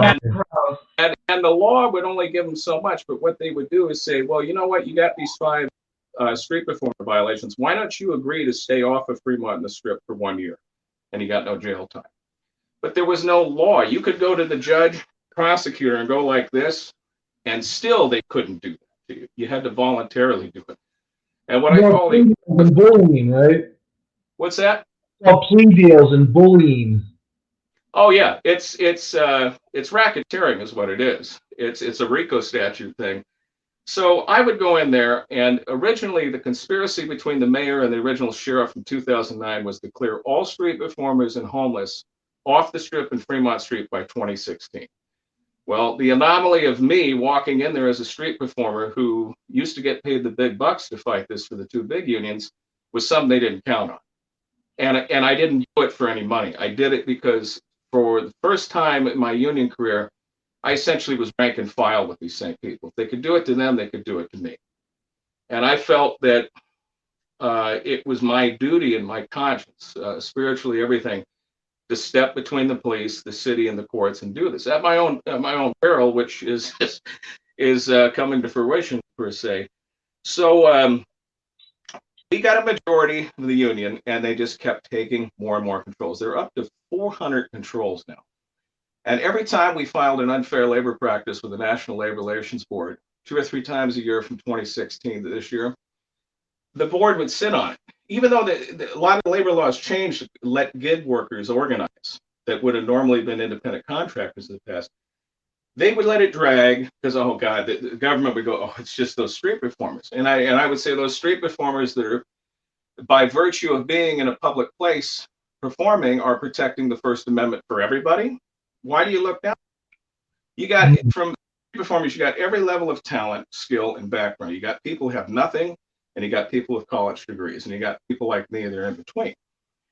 And so they kept taking and taking and taking. And then in 2018, I got asked to run for mayor because I chewed the mayor out on a issue over the illegal tax on hotel rooms and what she was doing. And about a month later, these 4 guys in suits came up to me while I was performing in front of Binions on Fremont Street and started asking me 101 questions. And I don't mind answering questions, and I'm friendly. So I said, are you guys offering me a job? And they said, well, we watched you hand the mayor her ass back at the city council meeting over short-term rentals. And I said, yeah, she was wrong. She was unconstitutionally wrong. She's trying to put the owner of the house on house arrest if he rents his house out. She doesn't have that authority. They said, we want to know if you want to run for mayor. And I just started laughing. I said, I don't have the money to run for public office. Right. And I said, let me think about it. So my father, who ran for mayor for 20 years of a Bay Area city, he never really had an agenda. He just wanted to fight corruption. And he almost got elected each time, and he eventually died in 2015. So I told myself, always almost. Yeah, almost. Yeah, what you should have said is, I don't have the gaping hole in my soul necessary to run a successful campaign for mayor of a major American city and oversee numerous criminal rackets. Well, what happened with me, I already knew what the Goodman's racket was because my old mentor told me back in the 90s how they came to power. And he was very well connected. He was more powerful than Jimmy Hoffa before he left office. And his name was Jack L. Lovell, for just for the record. But I decided the biggest problem on top of the street performers thing was the lack of water. So another family member of mine invented something. I found a solution for the water. And I made a 21-step agenda. I said, we're going to return the Constitution. We're going to operate by the city charter. We're going to operate lawfully instead of a racket. So we go in January 28, 2019, and all hell breaks loose at the city clerk's office because they found out I was running. The lawyers come down. They go, well, here's our documents. And I said, no, here's my documents. Here's my declaration for mayor. Well, why don't you use ours? And I said, because yours are littered with all kinds of unconstitutional errors. I'm not waiving rights to just seek office. I get the Secretary of State on the phone. Secretary of State demands the city of Las Vegas accept my declaration and certify me as a mayoral candidate. That gets done. The lawyer gets pissed off, runs out. They put me on the city's website for about 18 hours as the challenger to Carol Good, who's the incumbent. The next day she comes in, she loses her mind, and we've pulled Freedom of Information Acts, everything. They decertified me, erased me from the nominations, ballot, and election without court order, simply because I've been fighting the city over the street performers. So we take it to federal court. It drags. It's still dragging. And then we decide that we're going to keep running. We're not going to let this go. And we find out that another candidate found out a bunch of dead people ages 85 to 107 living in hospices and rest homes were a majority of her write-in ballots. So before the allegation of Trump's election being rigged, they did it to us. Mayor had a bunch of dead people run failing ballots in 2015. Steve Sisolak, the governor, wouldn't investigate it. Secretary of State, nobody would investigate. And then what they do is they just say that, you know, Mike Moore has no labor relations experience. He's not a bar member. He wanders around on Fremont Street in a diaper. They literally said, we don't have time for him. Please, National Labor Relations Board, cancel the hearing to determine the performer's employee status. But they didn't CC me, and the board didn't tell me. I had to file a Freedom of Information Act about 1.5 years ago to get a whole file. Over 9 times, National Labor Relations Board, Region 28, that handles Las Vegas, bent over backwards to cancel the judicial hearing to determine whether we're employees or not. Wow. Well, I filed another charge, and I got it in Washington, D.C. right now. I filed a 22-page charge based on common law, the ABC test, and another labor board test. There's only one small point that would say that we're not employees. Now, I argued with the general counsel there. I said I want an oral argument because of the affirmative defense from the city and Fremont Street saying they're independent contractors. I want them to come in and prove that. I got 400 points that say we're employees since 2015. So what happened is the general counsel in Washington, D.C. is going to allow me that as of about a month ago. I think it was mid-January. So the city finds out. And on September 27th, 2000, they pulled me out of my scheduled work circle over to an alley, threatened me.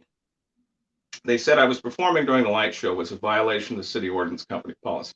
I was my amp and amp lights on the police body camera show I was tuning, and the mute light was on. No sound came out of this, but they're going to give me this ticket. And they said the other reason is you pissed off Governor Steve Sisolak, Mayor Goodman, and you pissed off the Fremont Street CEO, and you pissed off somebody else. I think it was Wolfson, the county DA. And they said this, and I said, so what? I pissed them off. What are they mad? I'm out here in a G-string and I play nice guitar. They said, no, you know your fellow workers of their rights, and you've informed the general public of the 15 mask exemptions under state and federal law, because I had a sign on me. And they said, if you come back to work, we're going to beat your ass, arrest you, take your guitar. I said, what are you going to arrest me for? And they said, Sisolak Directive 24. And I said, there's no mechanism to arrest me for that. And I said, by the way, page 5 says, if I work outdoors, I don't have to wear a mask. And they go, we don't recognize the exemptions. Now I said, look, I already mailed Fremont Street. We legally define the Fremont Street area as indoors. This is our home. We legally define this as indoors for our purposes right now because we say so. Whatever we may, yeah. It's incredible that they did that just so directly. I mean, it's the kind of thing you're like, oh man, we gotta get.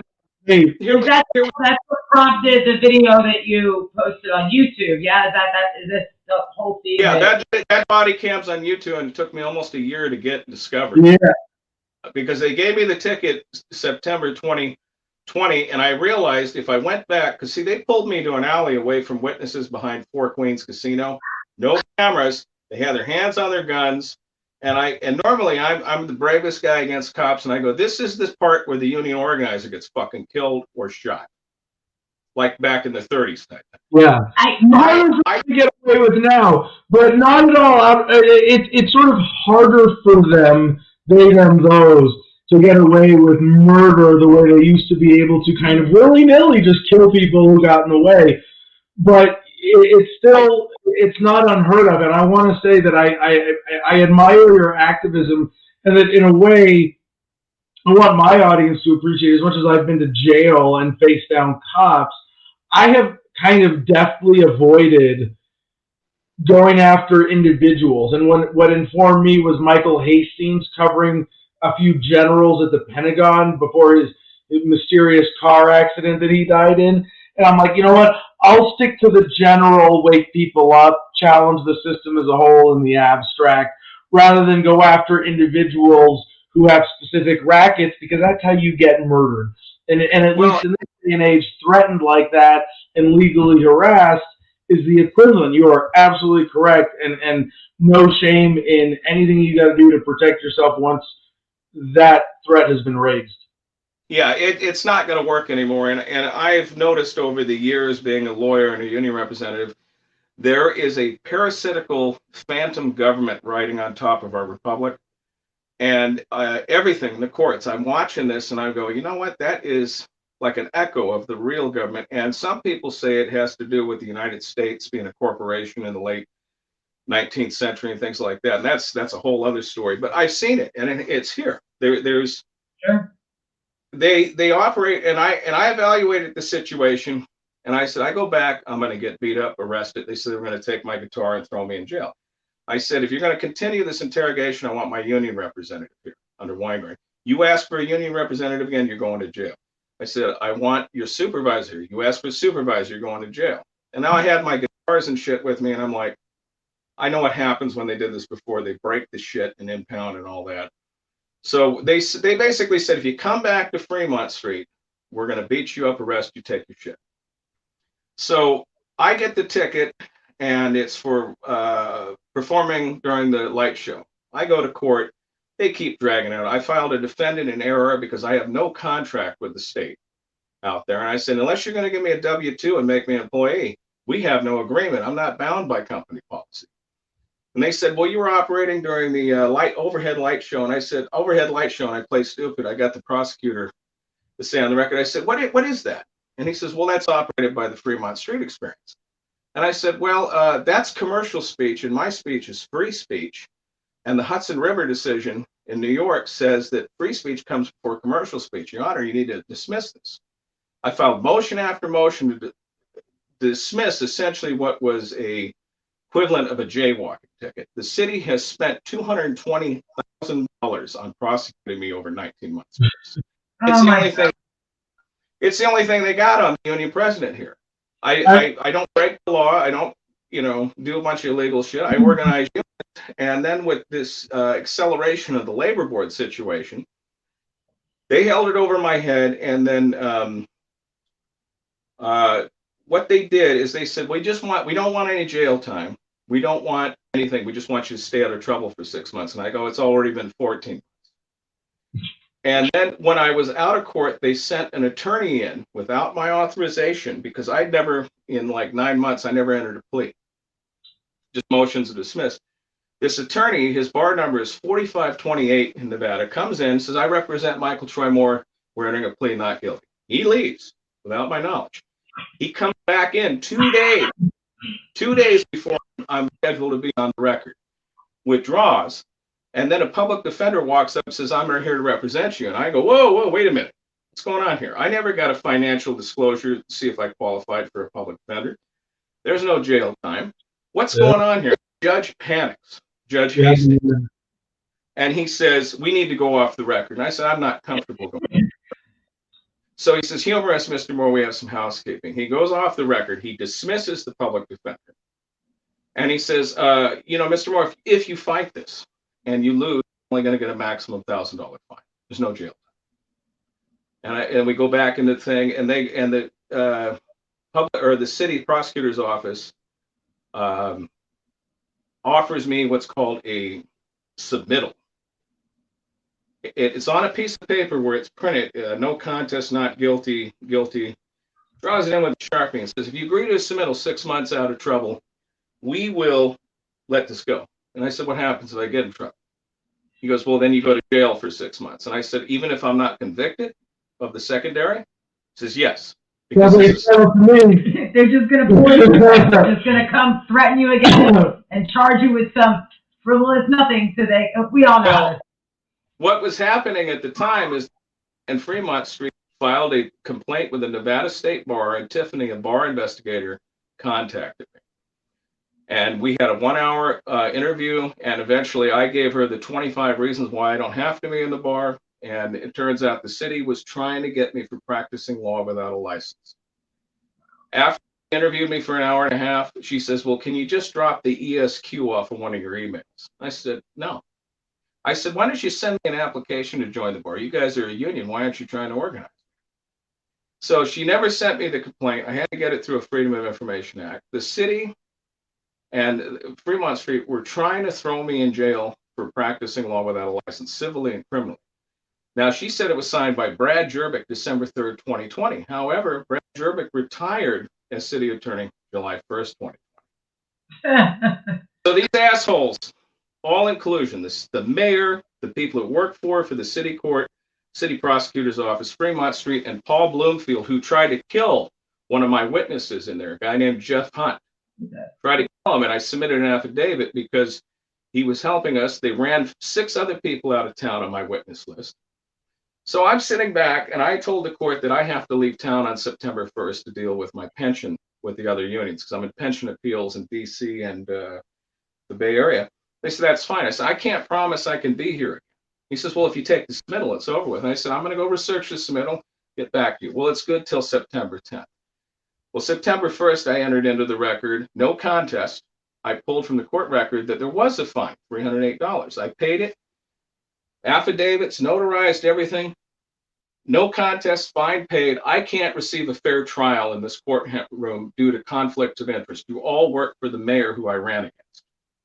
This is retaliation for organizing a union and me seeking public office. Good day, I'm done. September 1.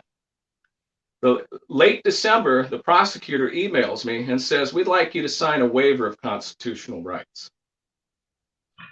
Way after the fact, he knew by September 15th I pled no contest. And he bothered me and harassed me and solicited from me. And finally I said, under what city, state, or federal law do you ask for me to sign away my rights? After the fact, after the case is closed. He says, I can't give you legal advice. And I said, you just gave me legal advice telling me to sign this fucking waiver of rights, asshole. And I said, again, I'm asking you under what law? Cite the fucking law, I'll sign the thing if it's true. And then he goes, I don't want to talk to you anymore. And I said, well, goodbye. I get a call from a guy about 2 weeks later claiming, we'll see you in court January 28th. I have not been subpoenaed or summoned or even promised to appear any time in the year 2022. Case is closed several months back, September. So I contact Judge Hastings at Department 6 and say, I'm still out of state, can't make it, sorry. The Department 6 emails me back saying, well, Mr. Moore, you were supposed to be here January 24th. There's a bench warrant for your arrest. I said, that's good. And that's why you're in exile, because you're avoiding the bench warrant in the city of Las Vegas. It sounds like they want to run you out of town, too. I mean, correct me. Oh, yeah. That's the vibe I'm getting. They just want to, because it's an extraditable thing. There's no way you get a part. You get picked up for anything else in any state. They're not going to ship you back to Nevada for this. It sounds it's. I believe it's a combination of two things. They don't want me to come back because they don't want me to run for mayor. That's not going to happen. I'm not conceding and giving up my right to run for mayor until the federal case is over. In addition to that, what they've done, and as union president, I've represented people who've done this too, is they write a bunch of capricious bullshit infraction tickets, which are low-level misdemeanors in the state of Nevada. They incarcerate people. If they're a troublemaker like me, a political dissident, or just somebody they don't like, and they say, you know, if you just gave up your rights to sue and stop this trouble, we could let you out of jail. So they incarcerate you and do that.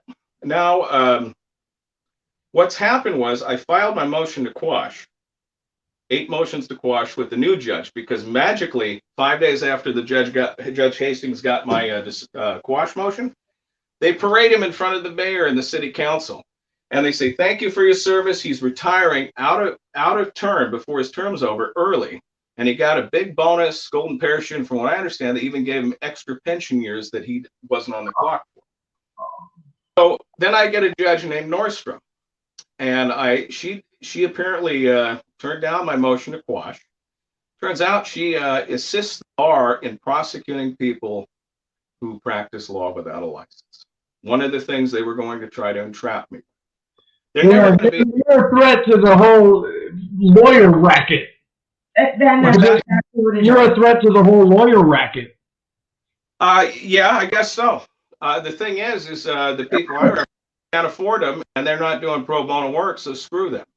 Well, so hold on, Mike, because we don't have a lot of time left.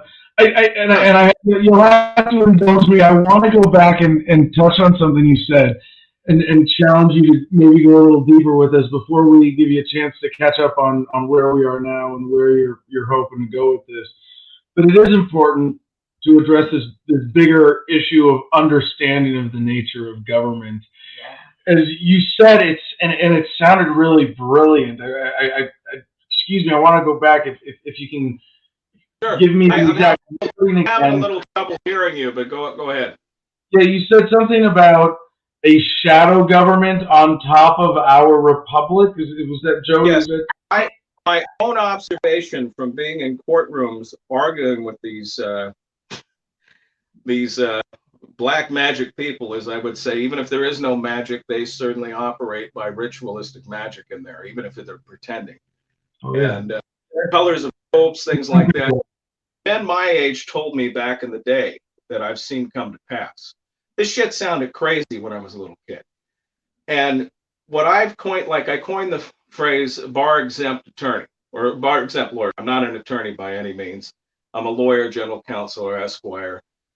And what I see is there's a phantom government that is hovering inside of ours. And some people talk about the Admiralty flag and things like that. And all these other things are very complex. I guess a goddamn phantom government is not the constitutional republic that was formed, and it isn't what we were told when we were growing up. It is a huge fraud.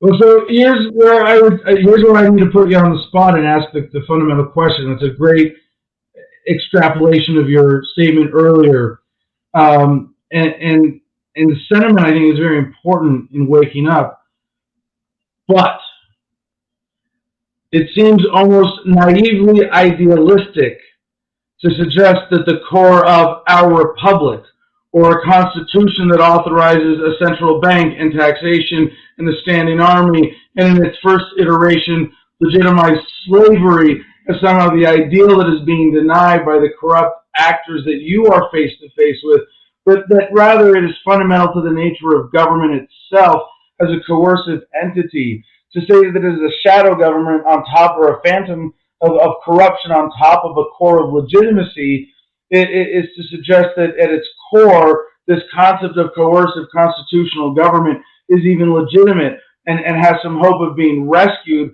rather than something that needs to be fundamentally re-examined from the ground up. If I understand your question, it's what I see is there was a republic founded at one time, and somehow it was hijacked, either by the District of Columbia becoming a corporation, U.S. Inc., the whole Cestacay, the city-state of London, and the Vatican. Now, those things all sounded like way out conspiracy theory 30, 40 years ago when I was told about it. But then as I go to participate in the Republic as a lawyer of the Republic and the people, suddenly I see these assholes not working for the Republic. They're working for some foreign entity. It was one of the reasons I left the Democratic Party, because I worked with Harris, Newsom, and all those people out of Sacramento when I worked for the UFCW. And I went back in the 90s, I was going, these people don't give a fuck about the Constitution of the people. And, people coined it the New World Order and all that shit. And it's a bunch of greedy people that want what I believe is worldwide slavery and depopulation. Now, it sounds crazy, but if I'm in a courtroom and this shit's going on, there's something to it. And every time I win a case, the judges go from a black robe, they leave the room, and the prosecutor leaves, and the prosecutor goes out the public entrance but reappears backstage with the judge. They dismiss the case, or they say not guilty, Mr. Moore. But there's something they do. They change their robes to a different color than black. Maroon, purple, blue, all that. They're changing jurisdictions. And I can't get enough information on this to really nail it down. It's an observation I've made for 35 years. How come when I win, the guy leaves the black robe for a colored robe? So the reason I think this is really important, I want to bring it back to your work and give you a chance to talk about where your hopes are now for the future, because trying to salvage something that is fundamentally corrupt versus rid ourselves of the social cancer that it is now is really important, and I think. As obviously you are extremely well informed and educated and historically aware, I think what you're missing in the way that you talk about the Constitution is that it was always, the Constitution was an excuse to ignore the Articles of Confederation and the concept of government by consent in the first place. And I know that you're familiar with the outline of this history, but the reason that's so important in guiding the work of people like you and our co-host G.I. Mary Jane and so many other activists is that it keeps our eye on a bigger prize and ensures that our efforts are in line with these fundamental truths about the nature of society and government, because otherwise we might find ourselves caught in some legal morass. And I say this as someone who has dabbled in legal morasses myself and done altogether 6 months of time and as a result of my civil disobedience. And I've spent 3 years, well, it was supposed to be 3 years, I think, whatever, altogether years, whatever, of being on probation, where I can say the incidents where I've said, fuck you, I'm not even going to recognize your illegitimate authority, I'm not going to sign your papers, I'm going to sit in solitary confinement and demand my rights as a pro se defendant. Go fuck yourself. I've ended up, I've come out cleaner and less, in less Sisyphean efforts that it sounds like you are at risk of getting sucked into at this point. So with that being said, feel free to respond to that. Have the last word on this bigger existential issue that I've introduced, and please tell us what we can do to support you and what you hope to come out of your efforts now. Well, if I understand what you said, I had hearing it. There's a legal scholar in Las Vegas fighting the system on the level you're talking about, and he says the one thing I'm doing wrong is you're playing lawyer. He's an American national, and he's got out of that American citizen thing, and he's made real progress. And it's kind of like I got my 1 foot of mine as almost an American national, and 1 foot of mine as a lawyer. And he says, you're playing lawyer. You're in their trap. You need to get out. Yeah. I agree with him. The problem is I got 1 foot in the grave and one on the banana peel in this. I'm too vested. And the people I represent, I have a duty to see this through, prove they're employees, and follow up on their back minimum wage for 7 years, which is over $150 million claim, and at least get them the status and dignity they want. That's where I'm at. That's what I'm hoping. Yeah. I never wanted to be mayor of Vegas, but I did want the government to work right and corruption. And one of the biggest problems we have with Fremont Street is the Goodman crime family has illegal kiosks, no business licenses whatsoever, people working under the table, involved in human trafficking. And I've alerted government agencies who are peering into this, but between organizing the union, back minimum wage, they issued a fraudulent warrant to incarcerate me, so I can't give oral arguments to the National Labor Relations Board in DC. Because if they incarcerate me, they won't let me out for that kind of court proceeding. And if I lose that, it's gone. The statute of limitations, everything else. That's why they've suspended my driver's license, registration, and insurance, and just tell me, come back to Nevada. And all these things. It's like I am Nevada's phantom government public enemy #1. Nobody has got this far fighting them with no money in their pockets. And I got accused of actually coming as close as possible. And I'm only hitting the tip of the iceberg. I formed a union to protect these people and try to resolve this peacefully with the powers that be. well, they had too many illegal rackets going on Fremont Street. I don't know if a boycott's in order. I don't know if a petition to make me mayor. Free Mike Moore, like free James Brown. We're looking into the different options. I do qualify for whistleblower status, but I don't have a lot of faith in the government because there's so much money involved.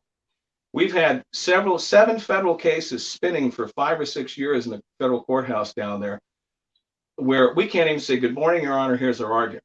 Even on the case to rerun the election, the judge kept saying, "We don't know who you're suing." Well, it's fucking city of Las Vegas and these 4 people right here for rigging the election.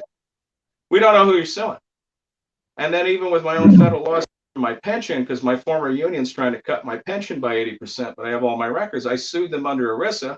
The judge goes, "We don't know who you're suing." So what it is, giving you incomplete forms, and then what they're doing is just cul-de-sacking, hoping you'll burn out. And the problem with is I'll start crying and licking my wounds like a little girl in private when I get there. And then I will get a fire in my belly going, these motherfuckers are breaking the law. They're criminals. They're domestic enemies of the Constitution, people of America. I would just say they're creatures of the Constitution, products of it. But I don't want to sidebar with that. What you're doing is so beautiful and empowering, and I really applaud your work and everything you're doing there. Before you go and tell us how to connect with you and support your work, one other question I got to ask. You had your guitar out earlier, and you got it behind you there still. Are you going to show us your guitar? Oh, yeah, that is my carving guitar there. Oh, that's great. Made in America. It is. I'm in the room where I try to record when I'm here, and I was trying to think of a background. I didn't have time for a proper one. That's a California carved top. I'm actually a vocalist, but when I was at Fremont, I worked as a guitar player because it was a lot easier just to play and amuse the drunk people. You know, I didn't have to, and you know, people want me back down there to perform, and there's no way in hell I'm going back there until my rights are restored. And the city is, you know, Mayor Goodman's in jail or pulled out of office because Paul Bloomfield and Officer Lipschitz, and that's his real name, of the mayor's secret marshal police, the Department of Public Safety, they're just beating the shit out of people down there that fight for their rights. I've witnessed it. They tried to break the neck of one of the guys that picketed with me when they boarded up Fremont Street. We picketed during the shutdown saying, open the public street back up. I remember you were right on top of that. Yes, 3 of us were. Good for you. This was one of the signs, and I don't know if you can read it, but it says public performers unlawfully locked out by Sisolak and put the performers back to work and all that. And we picketed for a while, and they had boarded up everything. The Ninth Circuit Court of Appeals has ruled that Fremont Street, those 4 blocks, is public property. Now, I finally got through the Freedom of Information Act, the management agreement between the city and Fremont Street. They just extended it to the year 2035. There's money being shuffled. There was some things with the bonds for the light show in 2019, but Oscar Goodman, the former mayor's Mob Museum, had the Mob Museum put in stone in 75 feet in the intersection of Stewart and Ogden. The money came from those bonds. It was supposed to go to light show 3 blocks away. He also bought the building when he was mayor, or just after he was mayor, for $1. He kept it purposely empty. It was the old post office. And then, like a squatter, he was able to go make a bid on $1. It's so corrupt. And the sad part is, like you could write a book off of all the things that you've seen, Mike. But for now, you do it on your YouTube channel, which I love. Do you want to tell people how to get a hold of you on YouTube? Yeah, YouTube. It's put in Michael Troy Moore. You're going to find all kinds of things because I've done comedy, I've done radio. I had a band called. Where I watch your stuff at. That's the channel I appreciate. Yeah, and if you see me in front of the city council on YouTube, click into that and then go into the videos. They won't list all my videos, but there's 42 videos of me fighting them. And the police body cam's there where you can see it's complete bullshit in the stop. And I thought there was a chance I was going to get killed there. So I kept my hands on the hood of the car, and they were given a message to get me the hell out of there. And then I have not been able to work since September 2020. And that's one of the reasons I sought this file an early pension, because they've been dragging this case out for the street performer ticket for 20 months. Now there's a warrant. A lawyer went in there, committed fraud and malpractice in their direction, entering that not guilty plea, and that is further complicated this. And one thing I'd like to say at the end of this is we got good press till about 2018 with the news stations, Channel 5, Adam Herberts, and another guy named Christopher with 13. And then the crime family got to them, right? What's that? And then the crime family got to them and said, no, you can't give this positive coverage anymore. No. And what happened was, after we beat a bunch of cases and stopped performers from being arrested for, they would block the sidewalk and the cops would hit them. We brought up Monroe versus the District of Columbia in 1919 with suffragettes. As long as they're engaged in a constitutional free speech action, you can't be prosecuted for blocking a sidewalk or a public thoroughfare. So right after that, they locked us down. That billionaire that bought the damn newspaper, the Review Journal, locked us down. They won't print retractions. They print erroneous shit, and their whole job is to make the Goodman crime family look the nicest thing since sliced bread. And you know what? If the Goodman crime family doesn't like being called the Goodman crime family, these guys opened the goddamn mob museum, because he used to represent the mob. And I said to him one time, I said, well, what if you represented Jeffrey Epstein? Would you open a kid tent for him? And he just looked like, you're representing crime. I mean, that, and, The Sopranos, The Godfather, that all had a sexiness and was interesting. These people are not sexy. They're not interesting. They don't even have any skill, talent, or vision. And soon they're going to run out of water in Las Vegas. And then where's the tourism industry? Oh, they're stealing it from Colorado, remember? I read an article about that. So. Yeah, it's... Yeah, those people will... The predator class will always find a way to be predators one way or another. And Mike, what you're doing is really, really incredible, and I hope we can have you on again and promote your work at whatever the next appropriate case is. Anytime, and this my experience has so many layers. It's hard to actually articulate it sometimes, because I become the Rain Man of this. Came sucks, the Goodman suck. And people don't, it's hard for them to believe how many layers in there. It's hard for them to believe that, like you're saying, the predator class would go to these extremes to enslave, kill, and harm people and steal from them. Yeah. And hopefully, after I get this oral argument with the labor board, they're going to say, no, you guys are employees. Then it goes back. Then we get to file with the state labor commissioner for the back minimum wage. And I have such a paper trail with Fremont Street, the city of Las Vegas, which they've never answered. They never said, no, we don't owe you back minimum wage. They just don't answer. Certified letters, everything. So the judge in that case, if we get that far, is going to go, and what was your response in 2015 to the back minimum wage? Oh, you didn't answer? And maybe that's, not to be selfish for my own careers or anything like that, but maybe the logical conclusion is to get the employee status, get these performers justice, let the public know, because there's a news blackout, and then go, you know what, I'm done, I'm retired, you guys take care of it. Because they're going to keep enslaving people, and they are committing mislabeling independent contractors, involuntary servants, and human trafficking and slavery laws. I just brought that up to the labor board too, saying if they're not employees, well, they're voluntary servants. So everything's going to get really ugly, and I think they want to put me in jail for this invalid warrant in order to say, well, you better let this shit go and withdraw all these actions, or you're never getting out of here alive. I do fear for my life in that sense, not because I have any paranoia. I just know what they've done. And if you look at the history of the current sheriff and the county jail and the private jail and the Goodmans, a lot of people have accidentally died in those jails. And the feds investigated him in 2016. Oops, he fell down the stairs. Oops, he hung himself with a toothbrush. Things like that. So the main thing is we got to get some kind of justice.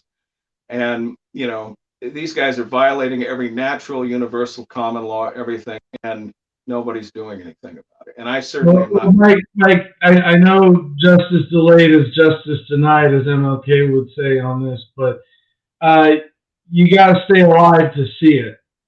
And I hate to sound like the safety first guy here, but I encourage you to to delicately sidestep the I don't know, the mouth of the lion here, because it's not worth your life. It's not none of this. I agree. I'm a father of 4. My kids are all raised. I've got 4 grandchildren. I just recently remarried in August, and I would like to let all this shit go, but it's not to a conclusion. And seriously, I don't think they're going to let it go, because I've cost them too much money and hassle, and they're willing to spend $200,000+ to bust me on a jaywalking ticket. So now have to admit that they're wrong. That's it. All it comes down And protect their racket. Yeah. No, let me say this, and you know what should happen is the city of Las Vegas should face a trusteeship and a grand jury. And everybody on the city council who is an accomplice to this and is looking the other way, because I've informed them all and they won't respond. Maybe everybody needs to be pulled out of the mayor's office, city council, all the city managers, the city trustee, the grand jury investigation involved, because there is such a paper trail of corruption and money laundering down in Fremont. They would all go away if the federal government would do what they're supposed to. Yeah, maybe the DOJ will wake up. Maybe it's going to take me getting put 6 feet under to actually go, oh, they fucking killed him? Oh, okay, let's go look now. I would certainly never stake my life on the federal government.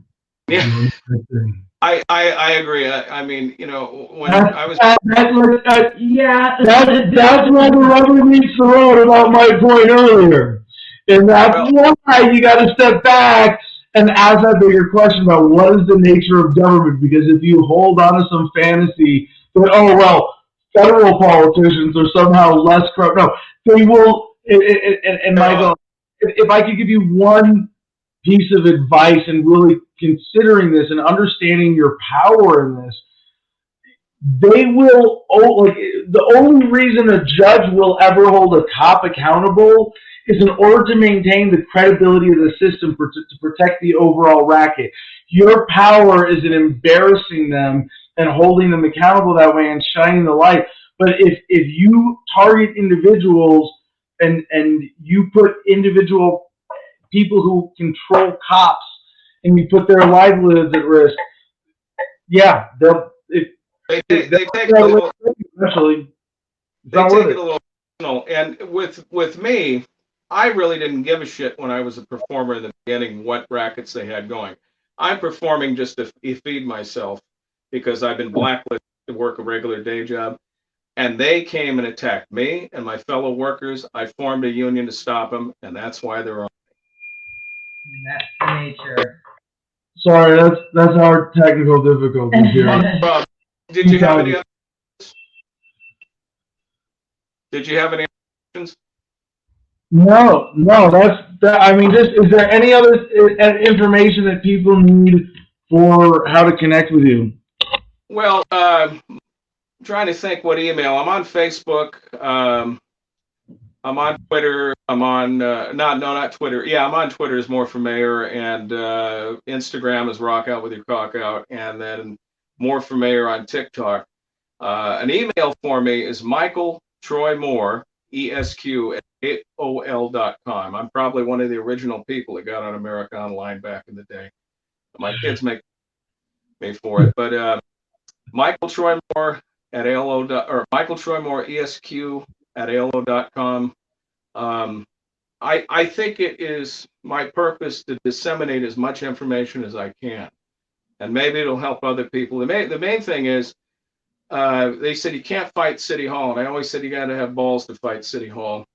And on top of it, if you're right, why not fight it? But the problem is too many people are surrendering with this whole pandemic bullshit and violation of the every right there. They just rolled over us, and they're still rolling over us. And then people are saying things about, well, we need to stand with this country over there. I go, you didn't stand with this country in the last 2 goddamn years. Mm-hmm. Yeah, I was having standoffs with the police over the mask thing. Now I had a medical reason, but at the same time, they didn't have a right to put the face prison on me. Yeah, and I that was the other thing during the arrest for the street performer ticket. I pissed off the governor. He actually drove by me at Casino Center. I had a sign that says Sisolak sucks, and I was pointing at the rooster on my lap, and he saw it at the stoplight. It wasn't 4 days later I got shaken. And there's actually I did a song, Sisolak Sucks the Cock. And it's just me gyrating, pointing at the Sisolak sign. But you know what? That's the one thing I have. They can't create anything. They don't have the power of creation. I do have that, whether I can create good stuff or not. And that's been the best weapon I've had. They always told me rock out with my cock out was going to harm me. That's where I got the support, because people see, well, this guy's funny like Monty Python, but shit, he can rip like Tony Iommi, and he knows his rights. You go, and it's like when you look at these people being mayor of the Party City, USA, and they're in their mid 80s, it's like, what kind of fucking party are these old hags doing? You need younger people. You probably even need somebody younger than me to be mayor of Las Vegas, because I'm getting up there, and but the nice part is every time they piss me off with some petty thing or misstep in the law, a couple of days later I get back up and swing. Well, Michael, you give me hope that Vegas could experience a legitimate revival if you are truly ultimately successful one way or another. Thank you so much for joining us tonight. Thank you so much for all your work. Thank you for having me, because 3 years of a news blackout has been a motherfucker. I know you have a lot to say. I can tell. I understand. It's a long, intense, complicated story. We'll be following up with you, Mike. Well, I'm thinking of producing a documentary on this. Our union's called the Sonic Labor and Visual Entertainers Union, which is SLAVE, the Slave Union. And I'm thinking of calling a working title, The Slave Union, 10 Years of Slavery in Las Vegas. Because everything's documented. Hey, guys, thank you for everything. All right. Yeah. That was unexpectedly rich and fun. But yeah, like you can tell, he's just, yes, and it's like, yeah, so many. I mean, I'm glad. I want everybody who saw that interview to connect with Michael Troy Moore one way or another.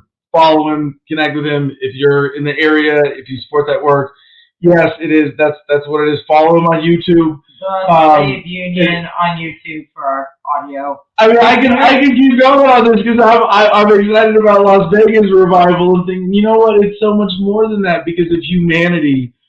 If Michael can be successful and America can take back Vegas, then humanity can take back that deeper spirit. That's a really beautiful thing. So, what else do we have to do before we wrap up the show tonight? I'm so distracted from everything else we wanted to cover, but man, has it been an awesome show tonight. Yeah. Been a fun opening monologue. There's not much update on Ed, unfortunately, except that he's in Orange, Virginia, and you should send him a letter. Yeah, a healthy disrespect for authority was asking, I think that's who it was on Odyssey, if he can get books. Can we send Ed books? Does anybody know the answer to that question?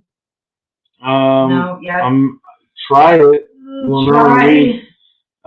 You can look. So it's central. I'm looking at the messages on Telegram from his wife. She said Ed is in Central Virginia Regional Jail, and he's using something called securistech.net. I think I have an email about that. I have to figure out. They have a phone service and email service called e-messaging. He's only allowed 15 minutes at a time. So I need to figure that out. But yeah, I think that's all we like. I mean, I guess that's all we have to cover for right now. Fine. I guess let's get. I was gonna get around on backstage and like, look, I can pull up Jim. Before we get to the layout, our second favorite part of the show.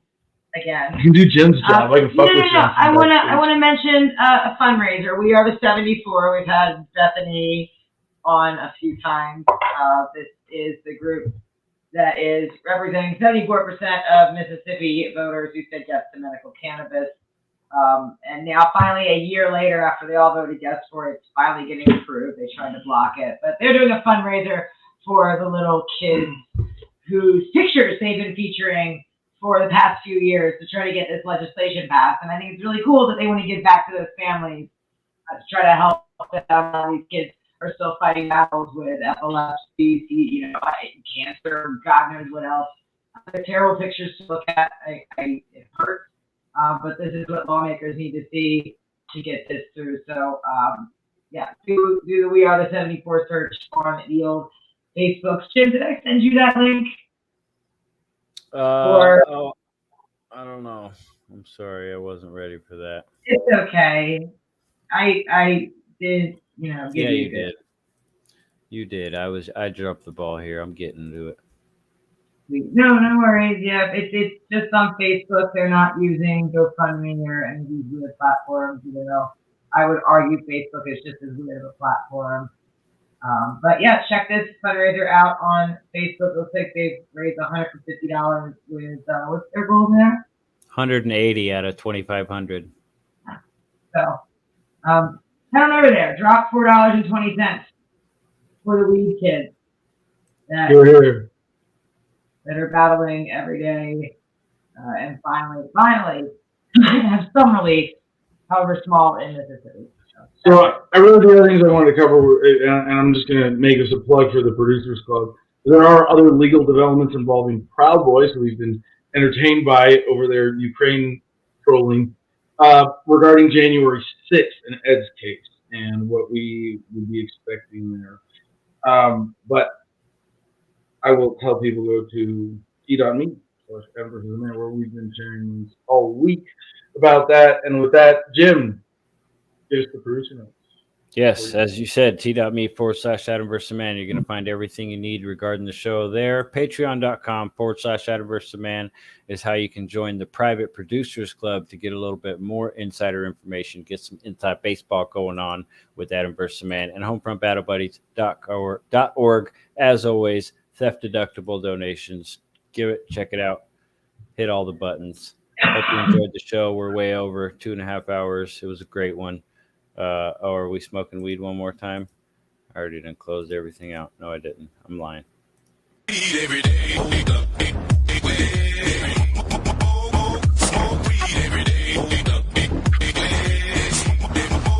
smoke weed every day. Smoke weed every day. Mix there for you. Until next week, everybody. All right. Thanks so much for watching, listening, tuning in wherever you are. This has been Adam versus the Man. And with that, peace and love, y'all. Choose happiness. Be excellent to you.